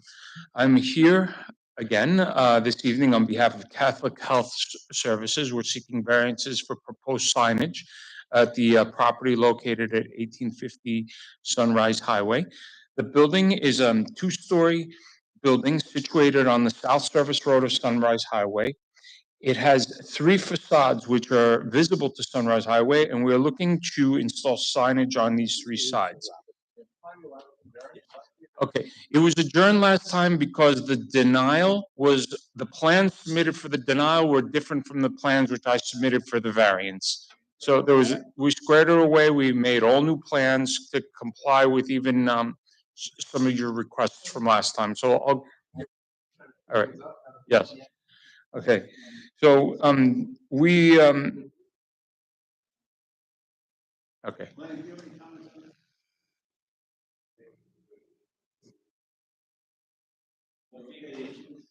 You're okay with the application? Anyone else like to be heard in this application? Anyone like to be heard in this application? Yeah. I will take a motion. Motion to grant the application. On favor? I wonder what they're going to do on the next one. Application number 774-23, adjourned from December 12th, 2023. M. Bayshore LLC. Permission to install secondary facial sign not visible from main thoroughfare, having area of 28 square feet instead of permitted 16 square feet. BD District, east side of Park Avenue, 547.65 feet south of Union Boulevard, Bayshore. Please make your appearance. Yes, same, situation as last time. Name and address? Okay, my name is Dean Katsubis, address 121 Newbridge Road, Hicksville, New York, 11801. 1 second, please. Planning, do you have any comments on this application? It is what we have. So you're okay with it? We are. Planning approves the application? Yes. Is there anyone else who'd like to be heard on this application? I'll take a motion. Motion to grant the application. All in favor? Aye. Application is granted. I thank you all. Wait all night for that. Yeah. All right, good You should have experience. prepared last. That's exactly right. That's what I was thinking. Should have prepared last year. Okay, All right. everyone, we have 12 accessory Before you do that, apartments. do you want to call this one more time? I don't think they're here. Is anyone here for Ketchum and Annunziato? All right. We'll find out if they didn't receive notice possibly. We have 12 accessory apartments to renew for a period of 3 years. Motion. Second. All in favor? Aye. And we have 3 two-family family use onlys to renew for a period of 3 years. All in favor? Aye. And we have no decisions to read into the record. So that's a wrap.